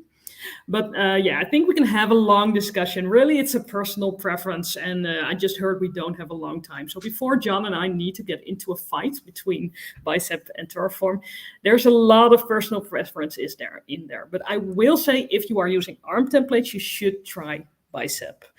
And if you want to try Bicep, haven't worked with it before, you can check out Microsoft Learn because there are extensive Learn modules on it. You can actually check out Learn TV, and I think the link was somewhere in the chat where with a bunch of people from Microsoft, they did videos on every course on that Microsoft learning path. So there's a lot of resources to actually get started with this. Yes, and there is a blog I'm going to put in the chat for everyone. Bear with me. I'm trying to look it up with the dog on my arm who weighs 69 kilos. There's a blog out there that I wrote comparing the infrastructure as code tools. We don't have enough time to talk about all the tools, but it does compare them, all the pros and cons. It talks about Ansible as well. Yeah, I think that's a great thing. There are lots of great questions in here. I know we need to be conscious of time, so I'm going to try and get through a few of these. Someone asked a question about if you don't know Git today, should I learn it? Absolutely. Yes. Git is the foundation, right? It's like we're building a house, and we're going to build our house, and we can be like the 3 little pigs. We can build it out of straw and learn some of the toolings, but then like Azure DevOps, we can learn GitHub. But if we don't learn how Git works, you're not going to be able to check in your code or your files or anything. And Git is a finicky beast. It is very much a finicky beast. So learning how to use it is absolutely critical. So there is a learn path. I believe I posted earlier, but we can probably find it for you to learn. So if you go to learn.microsoft.com, type in Git, there will be a resource page for today. So it is in there. There's a full learning path on DevOps and it includes the Git stuff. So yes, absolutely. We want to build a solid foundation of our house. We want to make it out of like really good concrete, not straw. So learning those things before you can go into the other tooling will help you massively. Otherwise, you'll get into the tooling and go, I don't understand how to clone this code. I don't understand the repository thing. I don't understand all these things that are hard. And that's okay. I still fight Git to this day, like all the time. And I'm still learning new things in Git, new commands, new things to do. I think no one no one honestly completely understands Git. I think there's always stuff you don't understand, or stuff you have to Google how to get yourself out of information. So I saw a thread online about that, where all these programmers were like, yeah, we know how to get around in Git.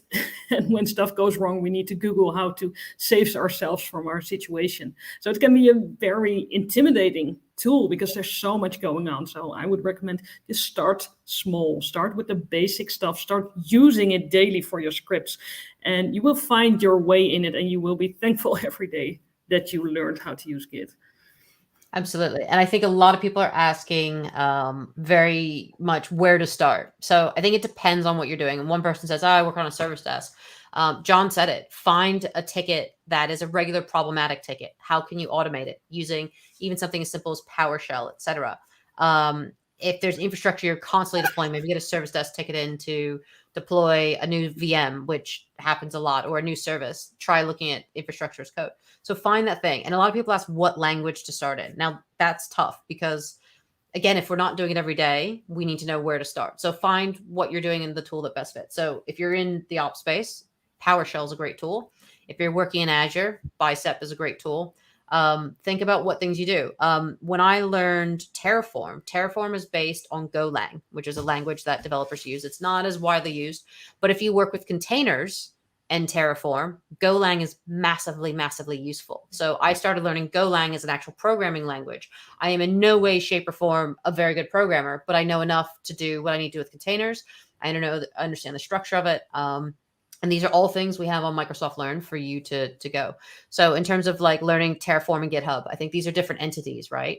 GitHub is the storage of Git. So it's a service for Git. So the way I think of it is Netflix. You can have a DVD and that's the equivalent of your Git.